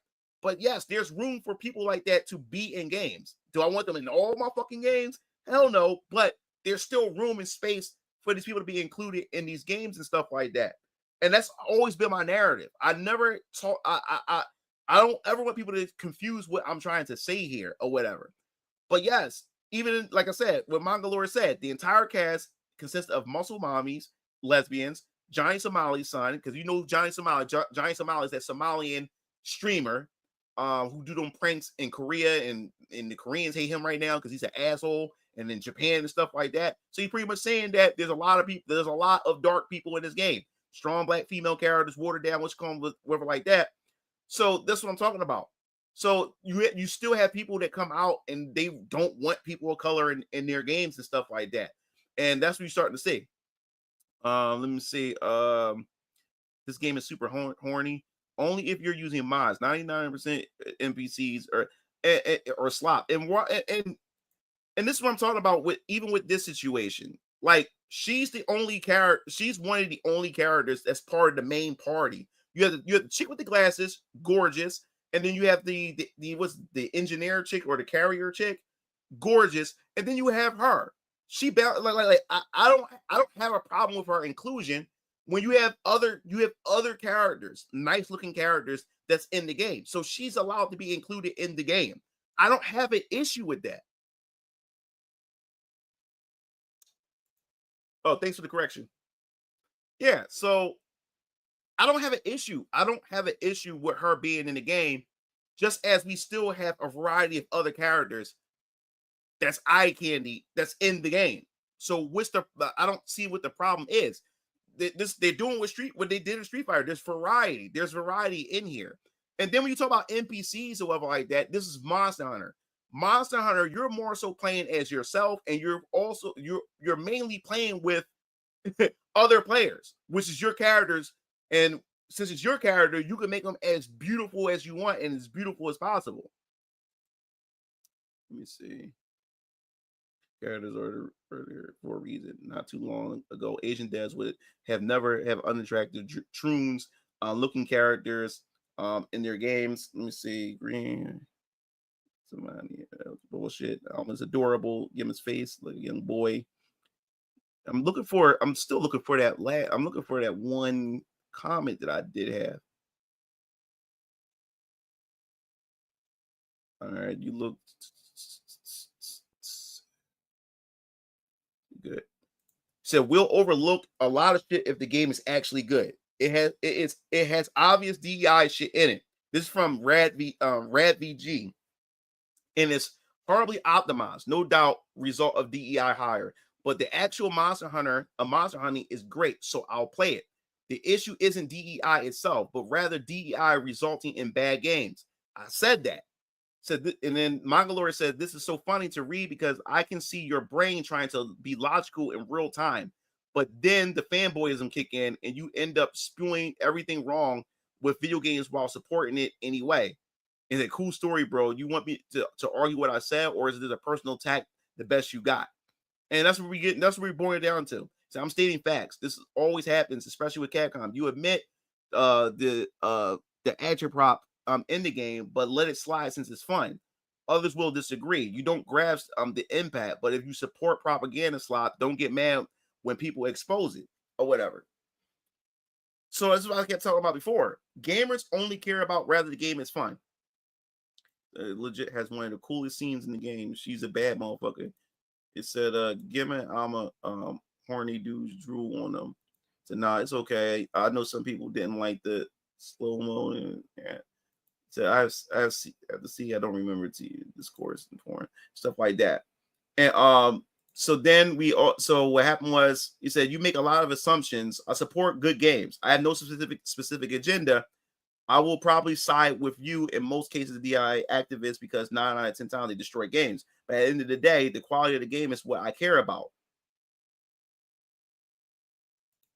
So it's very funny seeing anti-DEI people fighting amongst each other, going to side with smarter person, the rad, because they can differentiate games that actually push DEI propaganda, like Velguard, and games that don't, which is Cyberpunk, GTA, Mohan, and Skyrim. Gameplay over DEI any day. And this is where Rad is on the same tip that I'm on. Gameplay overshoots anything and everything. You know what I'm saying? Concord would still have been around if Concord was actually a good game. You may disagree. Concord would have still been around if Concord was actually a good game. Because people can bitch and complain about the character designs all they want. If Concord was actually a good game, no one would give a shit. But because the game is bad, DEI and all the other nonsense makes it even worse. And that's the point that I'm making here. He said, you sound very mad and seem to not understand why people like certain games versus others. Capcom is notoriously known for their horrendous PC ports. Anyone expecting the game to run smoothly is like expecting a Bethesda game to not have bugs or a Mario game to have swears. So yeah. So then there was something else that John Doe. So here was a list. This is a list that was brought up. John Doe said this: I get it. Fighting this shit is important, but not giving every single game to the other side is almost as important because they are desperate. They didn't have a victory for 2 years, and now they are claiming every single game in existence is woke, all thanks to that woke detection list. So here we go. You had a list of games that now is considered woke. Say games made by SJWs that bombed, underperformed, so bad, were not profitable, lost economic war, waste of plastic and manpower. So for some strange reason, Mirror's Edge is woke. For some strange reason, River City Girls is woke. For some strange reason, Mighty Number 9 is woke. Like you see how this is what I'm talking about. You see how ridiculous it's starting to get. Deus Ex Machina for some reason is considered woke. What else do we have here? It's so many of these games, and now DMC is considered woke. I'm talking about that corny ass reboot. They have on here. It's because I wouldn't say corny. I think it was pretty. I liked the story a bit.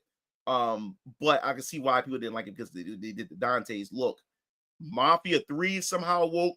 Prototype 2 is somehow woke.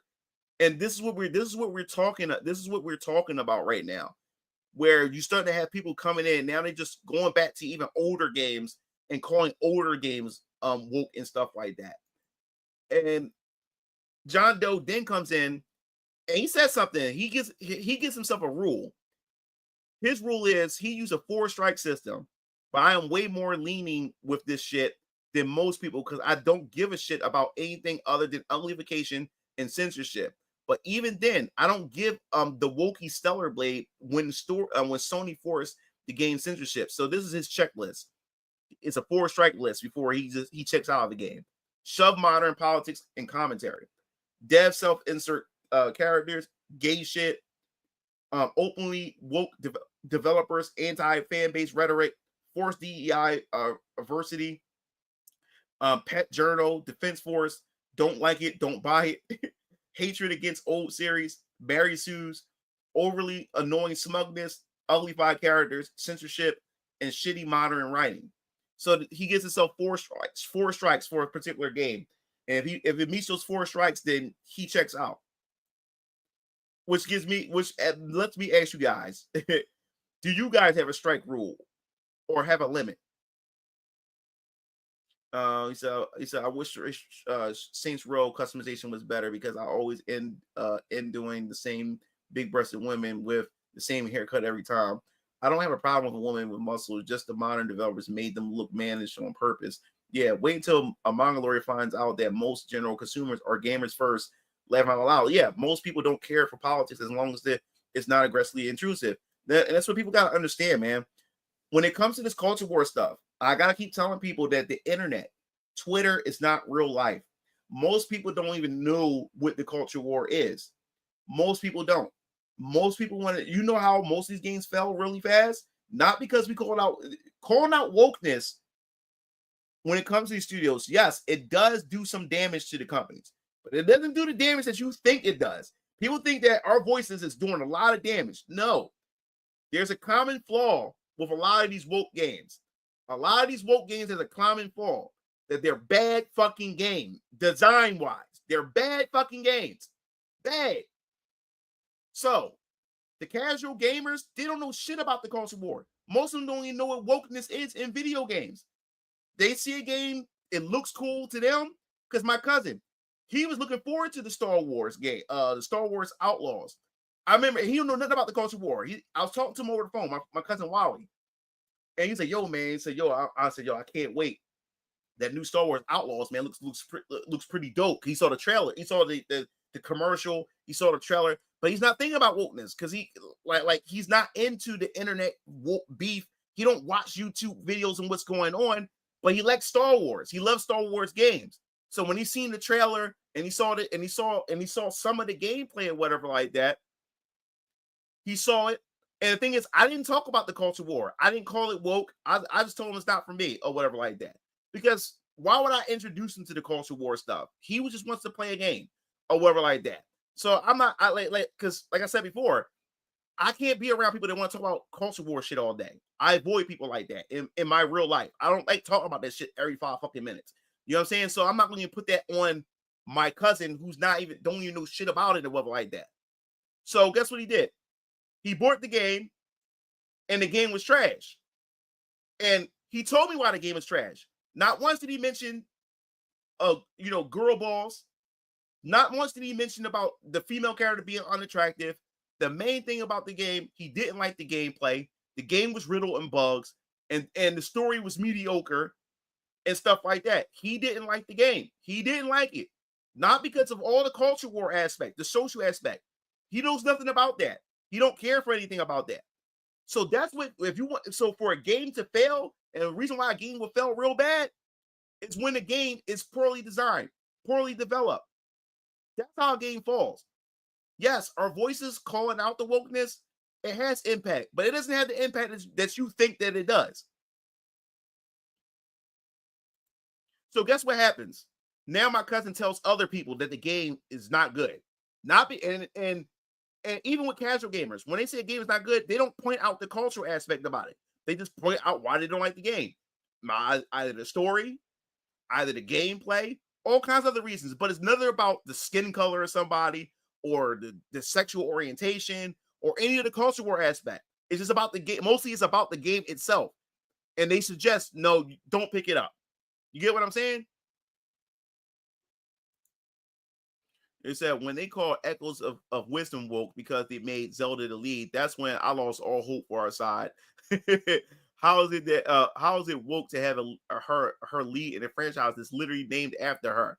Yeah, I had to call out what's his name? Della Rose, wherever his full fucking name is, John Della Rose. Yeah, I called him out for that.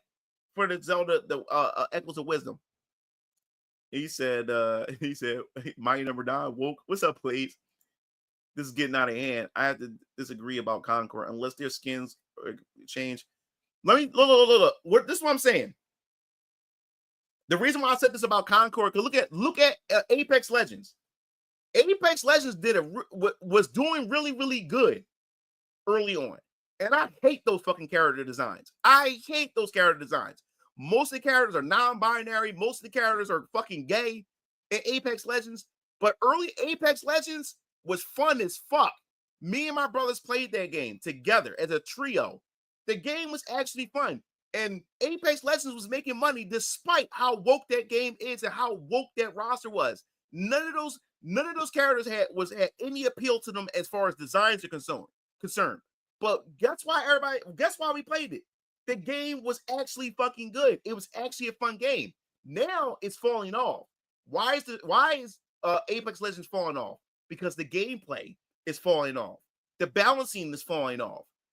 Everything about the game in terms of gameplay is the reason why people are walking away from it. Not because of the wokeness of the game, but because of the gameplay. So that's the reason why I said Concord. Concord could have still been around if the game was actually fucking good, despite the character designs. Because you look at the character designs of Apex Legends, those character designs are atrocious. And most of those characters most of them come from the LGBTQ community. Most of them are represented from that community. But despite that, me and my brothers played the fuck out of that game. And many people I knew played the hell out of that game because the game was actually a fun fucking game to play. It was. So yes, as long as you put gameplay over that bullshit, people are going to play the game because the game is actually fun. Because at the end of the day, we are gamers. We want to play games. And the reason why Apex Legends is not doing good now is not because of the wokeness, it's because of the game's balancing. And they fucking up a lot of those things that made the game fun earlier on. That's why people are walking away from it. Because if it was about the character designs and stuff and the wokeness with the characters and stuff, the game should have failed from the door. But it didn't because the game was fun. Said a lot of those games are solid, including DMC. DMC was fun. He said that reboot has some weird design choices, but woke. Yeah, I look. I ain't gonna lie, man. I liked that DMC. I liked the story to it. I really did. A decade of crap. That's DMC. DMC was a game, not the best, but could have been better. It just got hate because it wasn't the old Dante. Yeah, because I love the story. That felt more like a movie, a cinematic movie. I loved the story, man. Especially when Dante had to end up fighting his brother Virgil at the end. I liked it all that. And the girl with the hoodie, she believed in Virgil. She believed in him. And it was so sad because she felt like her hero that she looked up to was an asshole and portrayed everything about her. And then Dante had to step in and fight him. It was, and man, that shit was dope, man. I liked that story, man. And the acting was really, really good because Don't Make Me Cry is cheesy. A lot of the acting in Don't Make Me Cry is cheesy, but I really liked the acting in the DMC, the Don't Make Me Cry reboot. I really liked it. Nothing wrong with having limits. Yeah, there's nothing wrong with having limits. I mean, you're allowed to have your limits. You're allowed to. But all I'm pointing at is the nuance to this. There's nuance to all this, man. No, he's not a real gamer. This gamer generation is retarded. I measure the quality of the sin for lack of a better term. So Enchanted Arms woke because you have a gay playable character. Exactly. I forgot it was a gay dude. I forgot all about that gay character in Enchanted Arms. Yeah. They suck ass. No, never noticed it until Tuber showed me, but I'm getting to not make a fuss about it. To be honest, I'm playing Hades too. People would consider it woke, but the game is fun. Yes. Nah, man, Enchanted Arms was peak because the gay character was funny as hell. Yeah, he was funny as hell. That voice acting was horrible in that game. And wasn't ashamed of being gay. Well, yeah, Hades the way it said I don't like man baby slash boss feminism. I have been extremely picky, so it had to be extremely compelling in what I'm looking for because I'm trying to make my own game and I'd rather spend time on games that I'm competing with or inspiring. That's a good way to go about it. Gender spectrum, transgender politics, but I always say if they did it right, wrote it right, people absolutely will buy their politics. Indeed, Hades rocks. I'm not even going to comment on the echoes of wisdom and goofiness. He said, to be fair, Mugen, the reason why woke games have awful gameplay is due to their hiring practices. Progressivism and gaming usually eats everything that contributes to creating great gameplay. And it's not, yeah, they're hiring them, not even, and part of it is DEI, but man, a lot of these motherfuckers are trying to cut costs. A lot of them are hiring these people to cut costs. They don't pay them the top dollar. They send them in and pay them less or whatever like that. They cut costs for development and stuff, and you get a subpar product. I don't like Lil with that character is the most. Damn, I got so many messages. If you do your job right, people won't be sure you did anything at all. If you hide the message, lead people to it, and trust them to come around or not, they can change hearts and minds. As far as man, I think most supported because they were praying for Titanfall 3. But I guess he was playing. What can we say for those years? Because Apex Legends been around for 5 years now, maybe 6 years. I mean, people must have been holding on hope for Apex Legends for 6 years. Titanfall 3 for 6 years, but it was overall a good game. I liked it. It was fun for a time. Titanfall 3 comes out next. It wouldn't last nearly as long. For Hades 2 early access, and the full game comes out soon, I think. It said we are not getting the Titanfall 3. So yeah, so that was the limit that they had put in their checklist when it comes to all this and everything, man. It's just so crazy of how much this culture war had really spilled over and how there's so much infighting and stuff. And me personally, I was no parts of it. Like, I really was no parts of it. As far as me hammering down, making a bunch of content on culture war stuff.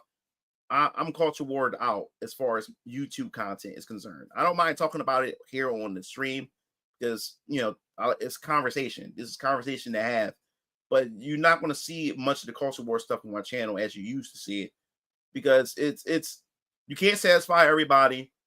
There's no nuance anymore to the discussion. There's a lot of grifters, within the space, and it's just stressful. It's not fun. It's not fun, and when there's not a lot of culture war content to talk about, you get like then you have people will try to drum up and manufacture content and outrage in order to bring clicks, in order to maintain that income and stuff like that. And that's what it all boiled down to. We completely lost the plot to a lot of this shit within the culture war itself. And it's a damn shame, man. And I knew it was going to happen at some point. That's why I don't take labels. I don't like to be part of communities, because communities get hijacked. We talk about a lot about gatekeeping our hobbies, and we did a bad job gatekeeping the anti-woke side of things. It wasn't gatekept. We have everybody coming through here because people found out it was profitable to be anti-woke. And you have a lot of people who don't really stand on business. You have a lot of people who don't practice what they preach. You know what I'm saying? And what's so sad about it is that these are the people that the community make famous.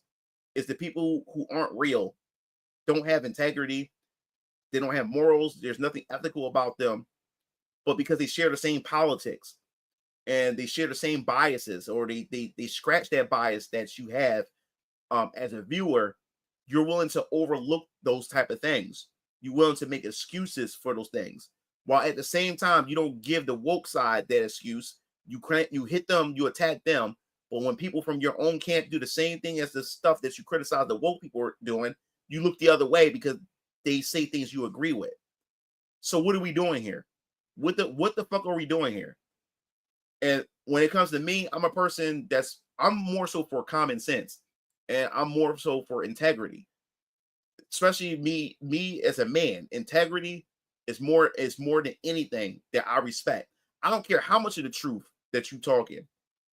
If you don't practice what you preach, or you lack integrity as a person, I don't care what the fuck you say.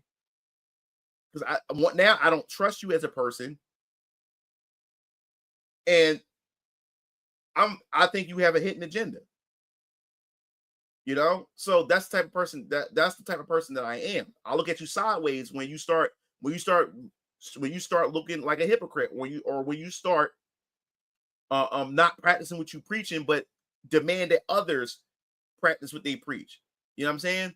So that's the type of person I am, especially when you're supposed to be the voice or the pillar of the community and stuff like that. And that's why I checked out of it. I checked out of it because of that. Because you got a bunch of people that just defend these people, make excuses for these people, all because they share the same politics. All because they share the same politics. So then that's how you get corruption. This is how corruption comes in. And you have people say, well, that's not important right now. We'll deal with them later. First, we got to win this war. But by that time, it's too late. Because these people has a monopoly over the movement. Because you made these people, you made them your leaders and stuff like that. So since you made them your leaders, you turned this into like a cult. Because now it's too late to try to get rid of these people, because y'all put them on such a high pedestal, and you have so many people that glaze these leaders. They're willing to eat whatever shit that they serve. Now you can't get rid of them. Now the movement is going. The movement is fucking going. This is why I got away from this shit. And it's similar to how, even though I'm a Christian man, it's similar to why I left the church. I'm still a Christian man. I still believe in God, but the church, the building itself, the people within the church, where you start to see how the pastors and how other people, talk about their, Christianity and how they judge others. But then you find out that these people aren't practicing anything that they fucking preach. They live in an even more crazier life of sin than the people that they're judging and stuff like that. You know what I'm saying? So they have rules for thee, but rules for thee, but not for me. And that's why I walked away from the church from a long time ago, because there's a bunch of hypocrites, a bunch of people that they put, especially pastors and a bunch of people they put on this pedestal, and then they start to look at these pastors as gods. So now they're not even worshiping God; they worshiping the man on the pulpit. They worshiping the man at the church and stuff like that. They worshiping the shepherd instead of the God himself. You know what I'm saying? And that's how it is with this culture war. We put a lot of these culture war pillars or these community leaders, we put them on a pedestal, and a lot of y'all motherfuckers are worshiping them. A lot of y'all are. Y'all either sometimes y'all so deluded that y'all don't even realize that y'all worshiping a lot of these motherfuckers. We y'all come in and defend them at every corner, even when they're being hypocrites. You defend them at every fucking corner, all because they share the same politics that you do. It became a cult. That's what it literally became. You know what I'm saying? And it destroyed the movement. We didn't gatekeep it. We allowed anybody to come in. We talk about gatekeeping, but we failed at this. We failed at it in every aspect of this, because it's going to be more and more people that's going to come in here grifting, more and more people looking to make money out of this and don't practice what they preach and shit like that. And you're willing. And people are willing to go with it. You don't care if you get scammed. You don't care if you get being lied to. You don't care about none of that shit. All because they share the same politics as you, which makes you no different than the side that y'all supposed to be fighting against. And people fail to see that shit. Yep. Suck it. He said, how do antis now suck at optics? I'm finna boot up Monster Hunter WoW right now. Some shit. I don't know why I thought about the Boondocks in the first episode where Huey was telling the truth to white people, and white people was losing their mind, and Grandpop smacked them, and he was talking about, tell white people the truth. And he walked before he went out the room. He said, you got a lot of white people. He's talking about to find me a white man and lie to him right now. And look at this comment. He said, I'm finna boot up Monster Hunter right now and hunt some shit. Like, despite the fact that the anti-woke is bitching and complaining about stuff. So that's what just came to my mind. But Gavin said Half-Life 3 is coming soon, though. So Titanfall 3 has to come out, right? DEI is over. Anti-DEI government mandates. Yeah, we starting to see the fall of the DEI. And you also got to understand, too. And I said this in my that video. Did that video come out today? Or was it the previous video? I think I said the last video. You also got to understand, too, man. A lot of these games were already in development. A lot of these studios are going through a studio shift. A lot of these layoffs, a lot of these studios are getting gutted out, especially like Warner Brothers Studios. A lot of these studios are getting gutted out from the ground up. And even Warner Brothers Studios said you won't see any changes until the next 3 years. Because like I said, a lot of these studios, you got to understand, culture shifts faster than game development does. So a lot of these games that's being developed is late to the party. And at this time, if they're so far in development, they can't change anything. They have to go along with it after a while. So you have to understand, you want to start seeing a lot of shifts within the studios itself within the next 3 to 5 years, or even a decade. You want to start seeing things go back to normal. Yes, at a federal level, DEI is dead. And when other companies outside of the federal level is seeing that DEI is dead, they're going to start cutting out DEI and all this other nonsense. But you won't see that effect until the next 3 to 5 years, is because they already still have a lot of games that's not out yet that has a lot of the DEI stuff in it. And it's nothing they can do about it at this point, because they're already full into development. So unless they stop the game, cancel it, which they'll lose money, or they have to stop the game and try to fix things, which is going to cost them even more money. So at this point, it's just put the game out and wish for the best. What you see right now with Assassin's Creed Shadows, that game is dead on arrival. That's the thing about creating. I have a problem with. I don't want to attract people simply because we share the same ideas. I want you to support me because you like what the try. Yeah. And I agree with what Emerald was saying. I said the same thing with Venus Orion Comics. I don't want people to buy my comic because you share the same politics as I do. Because then what happens is as a game, if you're a game developer, say like for instance, Emerald, and me, I'm a comic book developer. If I would have sold this comic book, or if Emerald would have sold his game based on politics, then your game is nothing more, or my comic would nothing more than be a culture war souvenir, or a culture war token, or a culture war bond. You know what I'm saying? That's all it would be. I don't want my comic or my comic book company to be a culture war a piece, or a culture war battlefront. I don't want it to be that. I want people to read my comic based on you seeing potential in it and wanting to see where Venus Orion Comics is going. That's why I want people to get into to read my comic. This is what I want people to do. I don't want people to buy it because we share the same politics. That does nothing for me as a comic book writer. That it hurts me in the end, because what if one day the culture war ends and this no longer be a discussion anymore? Why would you want to stick around now? The fight is over. You're not going to stick around. Or what if one day I say something that you disagree with as far as politics is concerned?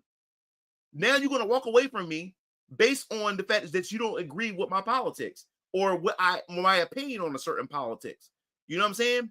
So no, that's why I didn't build Venus Orion Comics based on culture war, because this would be nothing more than a culture war souvenir, a culture war ticket, a culture war token, a culture war bond for the culture war. And I didn't want VK or Venus Orion Comics to be that. And the same thing with Emerald. You don't want your game company to be based on any of that. You know, you want it to be based on potential, and you want it to be based on merit alone. You want people to like it because of what you're providing. So everyone needs to be held accountable. Friend info. Absolutely accountability facts. Robert Freeman spoke too much truth. You didn't dream about telling the truth. You wonder what game would have been woke? Oh yeah. Well, Wonder Woman definitely would have been woke. I did a video on it. The writer, that black woman. All she do is make racist tweets about white people and hateful things about towards straight men. And she wouldn't shut up. And she got the LGBTQ flag and stuff in her bio, and they hired her as the writer. So you already know that's one check mark right there, that this game, especially if she's going to have full control. But like I said, if the game happens to be good, that's a different story as far as gameplay is concerned. But that was already a bad sign. And then the game was having trouble development. I talked about it on my channel. That was about like a year and a half, maybe 2 years ago. I talked about it as well with the Wonder Woman. So I called it. I said the game's going to be dead. And the game ended up dying before it even came out. I don't believe DEI is going yet. They just going to change the name.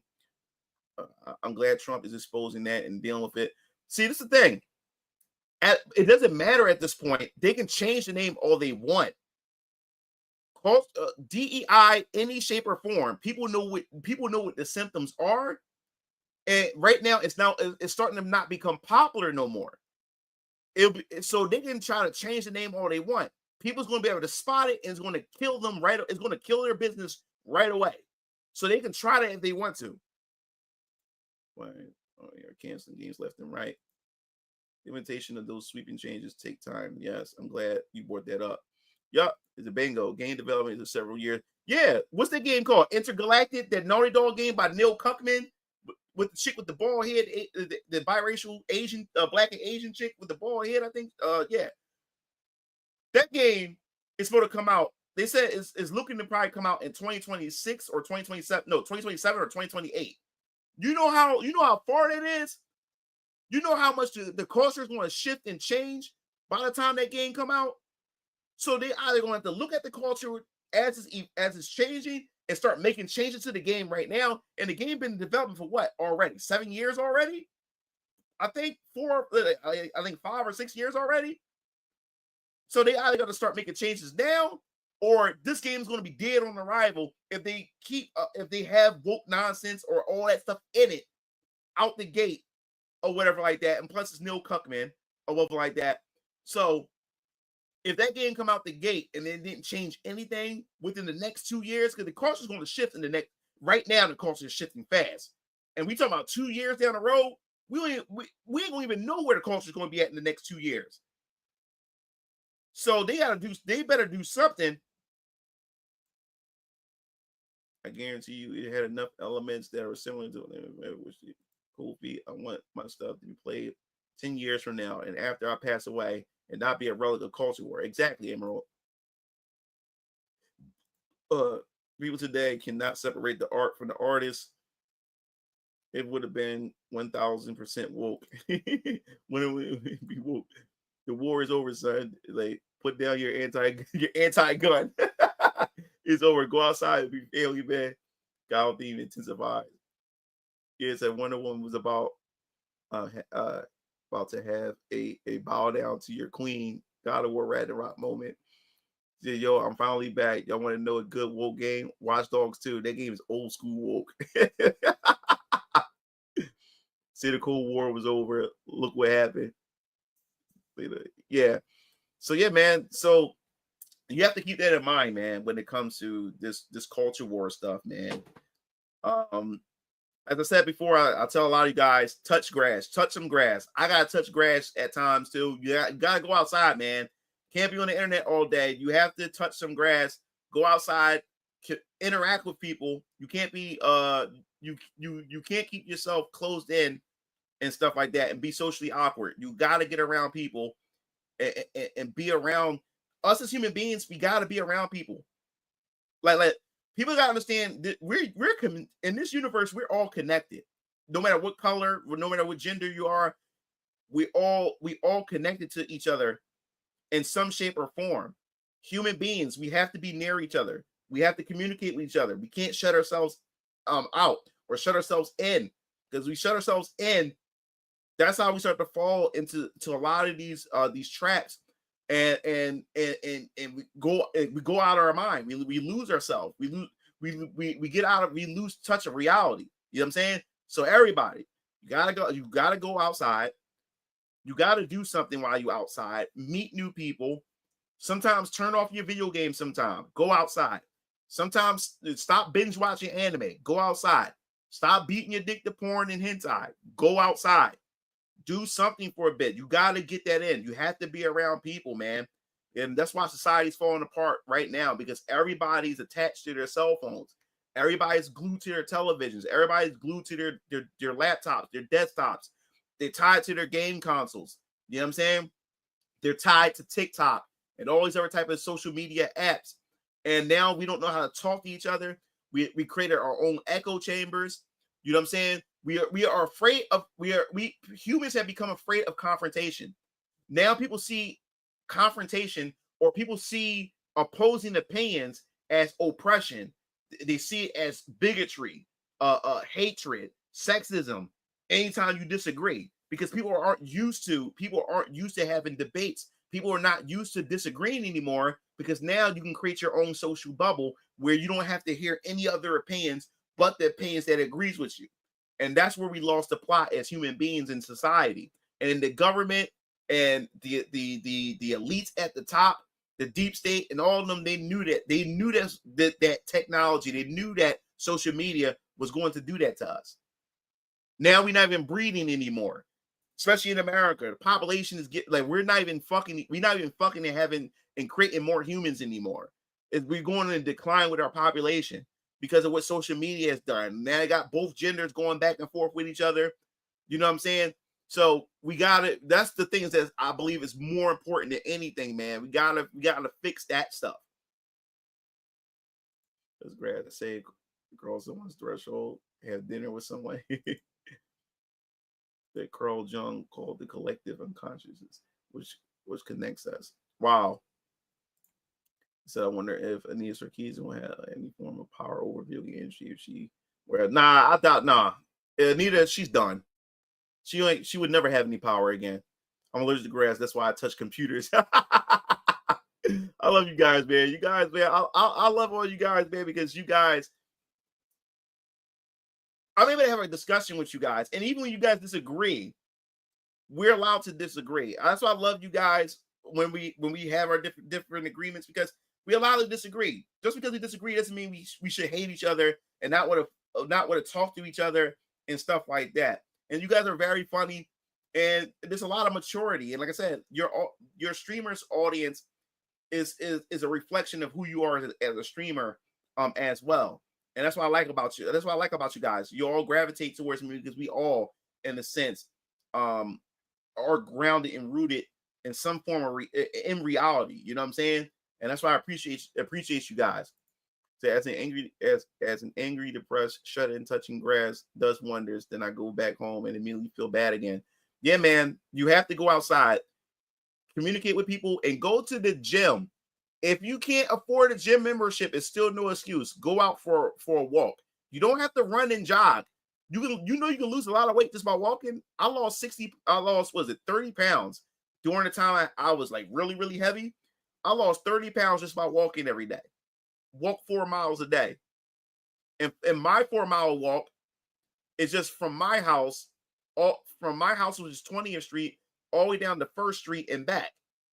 And that's a nice walk. That's about an hour. It depends on how I'm walking. That's like about an hour and a half to 2 hour walk. And it feels so good. And it sends off, your brain sends off feel good hormones. That's how you get productive. Why do you think I'm doing so much? Because I'm going out walking. You got to go outside and exercise. God designed us to work. God designed us to keep moving our bodies. Our body's not meant to sit around on the computer all day. And that's how that's how you get obesity. That's how you get high blood pressure. Your body's is not meant. God didn't create you to sit on your ass all day. God created you to be able to move around and move about. You're designed to get up and work and do things and be active. That's how God designed us. That's what the body is meant for. You know what I'm saying? So you want to defeat depression? Go outside, work out, go for a walk. If you can't afford a gym membership, still no excuse. Get some dumbbells, some free weights, buy some. It's cheap. You can go to Walmart, you can go to Target, you can go on Amazon, order some, have some in your room, work out. What I normally do is when I started my new regimen, I do 10 push-ups every hour. So soon I hit the new hour, do 10 push-ups. The next hour come, and what I do is I put the alarm on. So every hour, 10 push-ups, 10 sit-ups. You know what I'm saying? And even when I'm watching like YouTube content while videos are rendering, while I'm watching YouTube content, I got my dumbbells just working out. While I'm watching a 20-minute video, while I'm watching 20-minute videos, I did 20 minutes of weightlifting, 20 minutes of it. You know what I'm saying? So there's no excuse. Work your body out, and as a man, you're gonna feel so good about yourself. You will feel so good looking at the transformation of your body, which also increases your confidence when going out there speaking to women as well, because you feel confident in yourself and your look. You know what I'm saying? Take care of your hygiene and all those other things as well, man. So go out there, do the best you can do, man. So like that's how you defeat depression. That's how you defeat anxiety. Take your ass out there. And as I said before, if you want to beat if you're an introvert and you want to beat this, you have to put yourself up to the challenge to approach and just talk to people you don't know. You have to go out there and do that. Of course, you got to pick up on social cues. You pick up or go to a gathering, be around people. Like if you're in the park and someone is sitting at the bench, if it's an old lady, an old man, or somebody, have a conversation with them. It doesn't hurt. Strike up a nice conversation. Get to talk to random people, strangers. That builds your confidence so you won't be socially awkward and stuff like that. It says, plus I try not to be on the phone all the time. Yeah, when I'm working, I turn my phone off. I have my shut-in periods. When I'm working really, really hard, I turn my phone off so no one can contact me. I turn everything off. Yeah, I am late to the stream. Yeah, I'm about to wrap things up in a bit. I lost a lot of weight when I lost all my muscles. The environment can be a gym via calisthenics. Yep. Yeah, man. So there's no excuse. Mugen, I used to do this, dog. Damn, I fell off. Yeah, man. And I'm going to say this again. This is your homework assignment, people. This is your homework assignment. I'm dead serious. I talked to a lot of you guys personally on my Discord, in Discord. You guys give me So I love the fact that you guys y'all trust me enough to vent. And I'm gonna say this to you guys before I go. This is your homework assignment for starting tonight, and for the rest of the month. I want you guys once a day. I don't care what time of day it is. I prefer the morning time before you get up and start your day, but it doesn't matter what time of day. Look for a motivational speaker. I don't care who it is. Elon Musk, Jordan Peterson, or what's his name? David Goggins. Anybody. I don't care who's your favorite person is. Go look for an inspirational video. Save it as an MP3.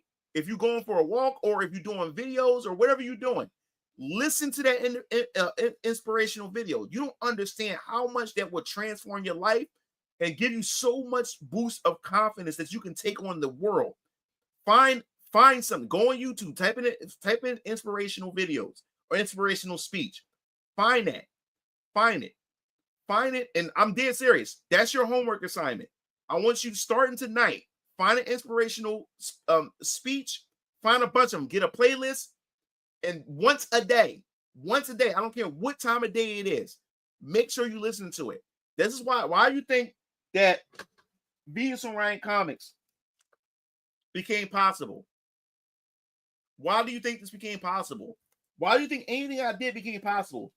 Because not only did I have the support of my father and my brothers and my family, but I also had inspiration because I listened to inspirational and motivational speakers that get me pumped up. Then I'm on top of that, I'm going to the gym or I'm going for my walks and stuff. It gets me pumped up. And then next, create a vision board of what you want out of your life. I have a vision board. My vision board has a nice body with abs, a nice house, a big company for comic books and video games and animation, a family, and a nice looking woman. Or a wife or whatever like that. And you create the box big on the importance. So having a woman is like the smallest box. That's not that important. But children expands, and then the house expands, and then the car, and then my body, which is the transformation of my body and stuff. You put that on I put that on my vision board. Make a vision board. There's vision board apps online, websites, or you just make your own in Photoshop. Make your own vision board, man. And every morning when you wake up, look at that vision board. Every morning you look up, look at that vision board. You don't know what that does to your fucking mind. Because when you look at it, it always reminds you to yourself, I'm doing anything today that's getting me closer to that vision that I see there. You know what I'm saying? And that's how I maneuver. That's how I move. So you guys got to do the same thing, man.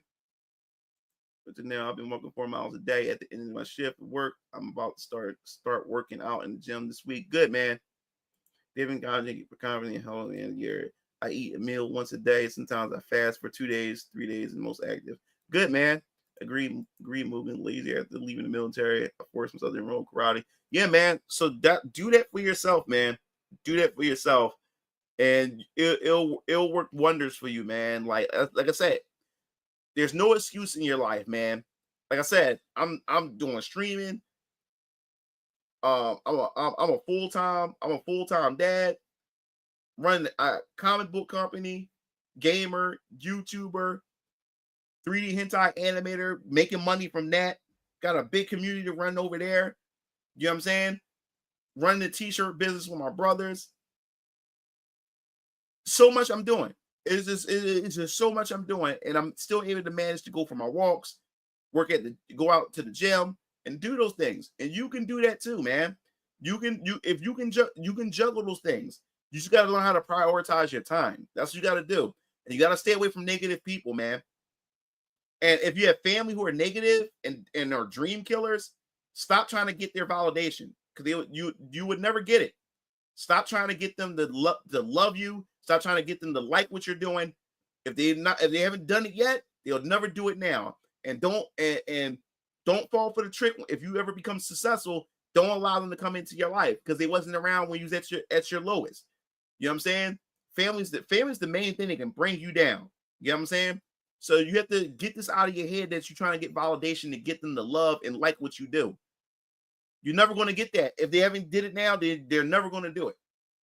And you have to realize that. So stop trying to seek their validation, your family's validation, when they're not supportive of you. You got to go out on your own, especially when you're a man. You got to go out on your own and do the shit that you got to do. You know what I'm saying? Because no one is here to help you as a man. No one's fucking here to help you. You got to make shit happen. You got to make shit move. You know? So, yeah, I didn't know you were over here too. Yeah. This is a multi-stream. I'm streaming at 3 places at one time. I'm on Twitch, I'm on YouTube, and I'm on Twitter, X. I prefer the people that I would love to get more Twitch followers too. I really needed this conversation for what I'm going through right now. Great, man. I'm glad I was able to put that out there for you guys. Yeah, man. Depends on the body. Yup. Is fasting in the morning bad? No, fasting is good. I normally do intermittent. I normally do intermittent fasting. This is the warning with fasting. You have to be careful, guys.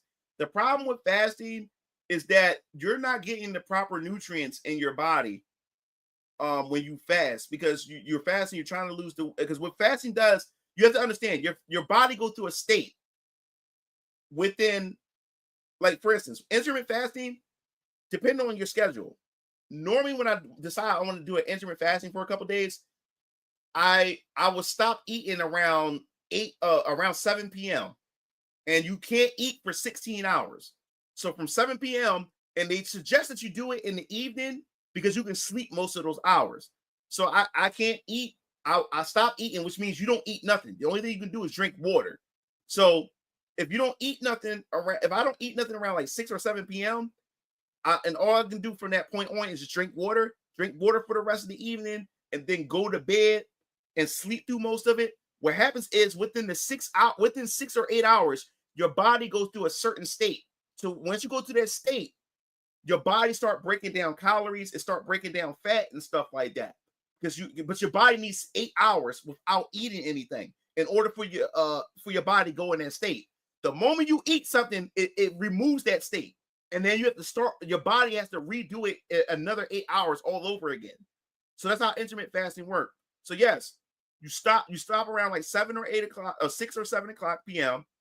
Don't eat nothing else, just drink water, go to bed, and you can't eat nothing until I can't eat nothing until around 11 a.m. So from 7 p.m. to 11 a.m. I can't eat shit. All I can do is drink water. But remember, you slept through most of it anyway. So now I wake up in the morning and I go for my walk. My walk is 2 hours. After I drop my daughter off at her private school, I come home. My video for YouTube is already up on the channel because it's always scheduled for 8 a.m. Monday, Wednesday, and Friday. So by the time I get home from dropping my daughter off from school, it's 8:30. So I go for my walk. I get home by 10:30. It's almost 11 o'clock by the time I get home. And remember, I'm walking for 2 hours. I'm in that state now. My body's in that state. So now I'm burning more even faster since my body's in that state. And then on top of that, I didn't eat anything. All I did was drink water. So now I'm burning off more. Now I'm burning off more and more calories, and I'm burning off that fat as I'm walking or whatever like that. So then once 11 o'clock comes, I have a window. I can eat anything from 11 o'clock to 7 p.m. That's the window of time I can eat. But you have to be careful because when you're fasting or whatever like that, my problem was when I first started fasting, I got so skinny, it looked like I had cancer. I was really, really bad. I got really, really skinny. My head was bigger than my body. And people was asking me if I'm sick or something like that. I didn't realize it because I was fasting so much. Because it's during the time when I found out I had the high blood pressure. I was so scared. Oh, like that. So I started fasting. I started eating less and stuff like that. And I'm walking 8 miles. I'm walking 8 miles. I was walking 8 miles every day. I was doing it real hardcore or whatever. And the problem was when I was fasting, I wasn't putting the nutrients back in my body. And that's the thing. When you're fasting, you're not eating you're not getting your vitamins. You're not getting those other things that your body needs to be able to function because all you're doing is drinking water and stuff. So now when it's time for me to eat, I'm not putting that stuff back in that I didn't have for hours and stuff. And now my body, I'm losing, like my body was losing muscle. I was losing fat. I was losing a lot of weight, and it was eating my muscles at the same time. It was eating away at my muscles because I wasn't putting the shit back in my system that I need to put back, so it made me look sick. So you have to be careful how you do it. But the problem is with fasting, it's just like a fat person, a person that used to be fat. The problem with a person that used to be fat can also double their weight when they go on these diets because they also start double eating. Same thing with fasting. If you're not careful like that, you can actually go back, and now when it's time to eat, you double eat because you're so hungry. So you still have to watch what you eat even after even when you make it to that moment where you're able to eat. You still have to be careful because then now, since you're so hungry, you start eating double. Now you're getting more weight or whatever like that. So you have to balance it out right. So now you choose how many days you want to intermittent fast. Me, I used to do it for a whole fucking week. It was hard. I felt like the guy from Ippo. Remember when Ippo was training? He was training and he was with the guy, the guy who taught him how to catch the leaves. I can't remember his name. Was it Takamura? I can't remember his name. I think it was Takamura. I can't remember. And I remember I felt like Takamura when Ippo asked him if he was hungry. He said, "No, I'm fine," or whatever like that, because he was going on this particular diet and he was fasting, or whatever like that. And while Ippo was laying down, he heard him growling and he heard him in pain because he was so damn hungry. But he knew that he can't break that fasting or whatever he was doing because he had to get ready for this match. That's how I felt for doing intermittent fasting for a week. My stomach was hurting and I was getting lightheaded and stuff like that. Of course, I was drinking the water, but damn, my body was hungry. So you have to learn. So what you have to do is don't do a whole week. Try intermittent fasting for like one day first to see if you like it or not. Then you increase it and do it 3 times a week. Do it 3 days straight or whatever like that. And that's like, or do it every other day, like Monday, Wednesday, Friday. You come up with a schedule of how you want to do it. What was that back to that? Angry. I feel I got my energy back. Thanks to you, man. Oh, no problem, man. Thanks for the motivation. Yeah, man. I think that's why God put me here, man, to listen to you guys and try to help people. Wait, hold up, my artist. Since we're talking about ooh, I'll check it out. 1 second, it's my artist.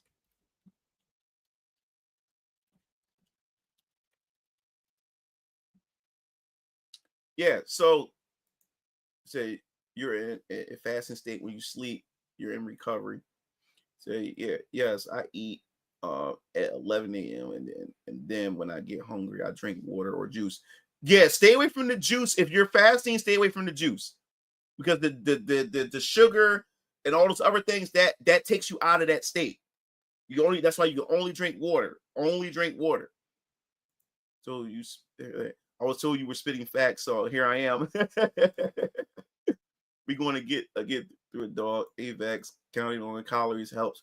Yeah, all right. Another thing, counting calories.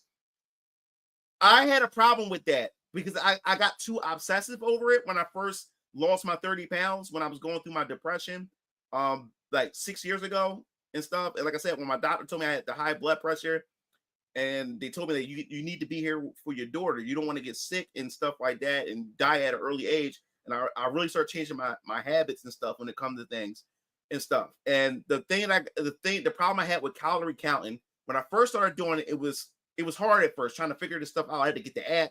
I had a Fitbit watch and everything as I was on my journey to lose the weight, to lose 30 pounds and stuff like that. And I end up losing the 30 pounds. But the problem I had with the calorie counting, I got too obsessed over it. And it started stressing me out because if I didn't reach that calorie, that mark, a benchmark for that day, or if I ate like 10 calories over, it would stress me out because I felt as though I failed. And now every 5 minutes, I'm looking at my phone, looking at my calories, trying to count my calories. And it got so stressful. And I got so obsessive over it. But you have to do it at the beginning.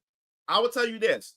Once you get comfortable about counting your calories, first you have to find out what your BMI is. You find out how many calories your body what's your minimum and maximum amount of calories that you're allowed to have in a day. I think I was only able to eat 2,500 calories a day. So if I go above 2,500 calories, that means I'm going to gain weight. But if I stay in the middle, that means I don't gain weight at all, and I don't lose weight. So the goal is to have a calorie deficit where you're supposed to burn more than you take in more. That's how you lose weight. You put a burn more than you take in more. So it got to the point where, as I'm working out, my whole day I start out with 2,500 calories. But as I'm burning calories, now I'm looking like, damn. Now I got 2,800 calories because I burnt extra calories. Then when I look up, I got 4,000 calories that I can actually use and eat, but I don't use all those calories. So what happens is every day I'm having so many deficit. I have like a calorie deficit. I got so much calories that I'm burning but not using. So think of it as a video game. I have leftover calories that's just piling on that I never use. So now I'm losing weight so much, so fucking fast. But you got to be careful with that too, because as fast as you lose weight, you can gain the weight fast, depending on how you go about it. Yeah, I wasn't eating much that I lost weight and I got skinny. Do you have an acid reflux? No. Second worst the guy. Whole train. Yeah, Ivo, right? Yeah. The middle side doesn't care about us. He said, by the way, who win, Hippo or Rocky? I don't know, man. That's a good question. Thanks, bro. We must keep pushing forward and not let our mistakes define us. Gotta go, but always listen. Yeah, it's that same thing. I went from 3. Congrats, Cloud. Congrats. But yeah, that pretty much wraps up the stream, man. We about to push 3 hours. It's like 2.5 hours, and I appreciate everybody being here. Yeah, I lift weights. I really started getting my dad, because me and my dad would go to the gym. Now my daughter, she's about to be 16, and now she wants to start going to the gym. So I'm gonna start taking my daughter to the gym with me and stuff like that. It's gonna be funny. I never went to the gym with my daughter before, but she really wants to start working out and stuff. So I'm gonna get her some gym gear, and then me and my daughter are gonna start working out together and stuff. And I work out with my brothers from time to time too. Yeah, I was 170. I went from 170 to 140, but my doctor wanted me at 130. I said, yo, I was 120 to 130 before my baby mom was pregnant with my daughter. And when I was in high school, I said, yo, I already look skinny at 140. You telling me I gotta go to 130? I'm gonna look anorexic. I'm gonna look like I'm dead. I'm gonna look like a fucking zombie. So you also gotta be careful, because it's not one size fit all. You also got to look at what you're comfortable with. And also, you also got to pay attention to the scale. Sometimes the scale is not important, because that also will stress you out and get you depressed. You also got to understand the scale doesn't factor in your water weight, and the scale doesn't factor in your muscle weight. Because you got to understand, when you go to the gym, you're going to gain weight, not because you ate. Your muscles put on more weight, and your muscles going to make you heavier. So it's going to make it look like you gain weight and shit like that. So sometimes don't rely too heavily on the scale. Do not rely too heavily on it, because sometimes you have water weight, and your water weight will fluctuate during the day. And then you will also have your muscle weight. When you go to the gym, you're working out, you're going to get heavier because you got more muscle on you. Workout tip stream soon. He said, yo, Mugen, do you consider your comic a manga or a comic? It's a comic. It's a comic. It's traditional comic. You read from left to right or whatever. Manga has most mangas, most of them are black and white, and you read from right to left, and the books are much smaller. Now, there were some of you guys who were asking, well, I make a manga version, make it all manga, like in black and white and actual manga size and everything. Now, that is a project. I will do that at some point. Like, once I finish the first 10 chapters of the first arc for VK, I will actually do that as a project. I will release volume 1 in the big thick book of VK chapter 1 of VK arc 1 with all 10 chapters in one volume. So you better collect it in hardback and softback. And then as I move on to arc 2, I will make that a project to get my artist to do it in manga, get it done in manga form or like that, and sell it in a volume. So you'll be able to get volume 1 of VK as a manga, so you can read it from right to left, and it will have it will look just like a manga and everything. So I would like to do that as a project after I finish the first 10 chapters, because like I said, VK is going to have multiple arcs. It's just one of many arcs, but the first arc is 10 chapters. Once I finish those 10 chapters and then release volume 1 in a hardback and softback, then I would like to make that a project and make that into a manga. Oh, we got some boxing heads in the chat. It said, I'm glad that Mugen still calls his work a comic instead of a manga. Manga is a Japanese word for comic. Just use the native word for your language. Yeah. Yeah. So that's the thing. Like, it's a comic. It's a comic. So that's how I see it. And there's nothing wrong with that. So, yo, Mugen Lord, since you like VR, check out this upcoming VR game called I know it, Project Mix. It's like that mixer in the bar. It's like an anime style. I saw it. It looks pretty cool. But yeah, man. But that wraps up the stream, man. I hope you guys enjoyed the stream. It's fun. It was about to hit almost 3 hours on the stream. There will be another stream again Friday, and then I'll be making a guest appearance on another stream on Saturday. Saturday around, I think, 6 p.m. Eastern time. I posted it up on my yeah, I'm going to be on the, where is it? The Dragon Cast, which Levestro is another member of, the Hypnocast. He has his own stream called the Dragon Cast. So I'll be on the Dragon Cast at 6 p.m. Eastern time on Saturday. So you can also come check me out there. I'll post the links when it does happen, and you guys can go check it out. I'll put it in the community tab and stuff like that as well. Put it in the Discord so you guys can come chat with us there at 6 p.m. Eastern time. So that's going to be pretty fun to go over a few things and stuff like that. So hope you guys have a good night. I hope you guys enjoyed the stream, because I had a good stream with you guys. Good conversation as always. I love you guys. You guys are like family to me. I enjoy getting online to talk to you guys every time. And like I said, if you look at my last stream, I said it's my mission. This is my mission now. I look, dude, I'm dead fucking tired right now. I want to go to bed right now. I've been up since 5 a.m. because I gotta get up early to take my daughter to school. So I've been up since 5 a.m. and I'm dead tired, but I've been working all fucking day. And my goal is to try to submit myself in streaming. I want to stream. I really want to stream for you guys and stuff like that. I want to build a streaming platform and do more podcast episodes, invite people on my streams and stuff like that as well. So you guys have a good night, and I'll be seeing you Game Fiends later. Peace out.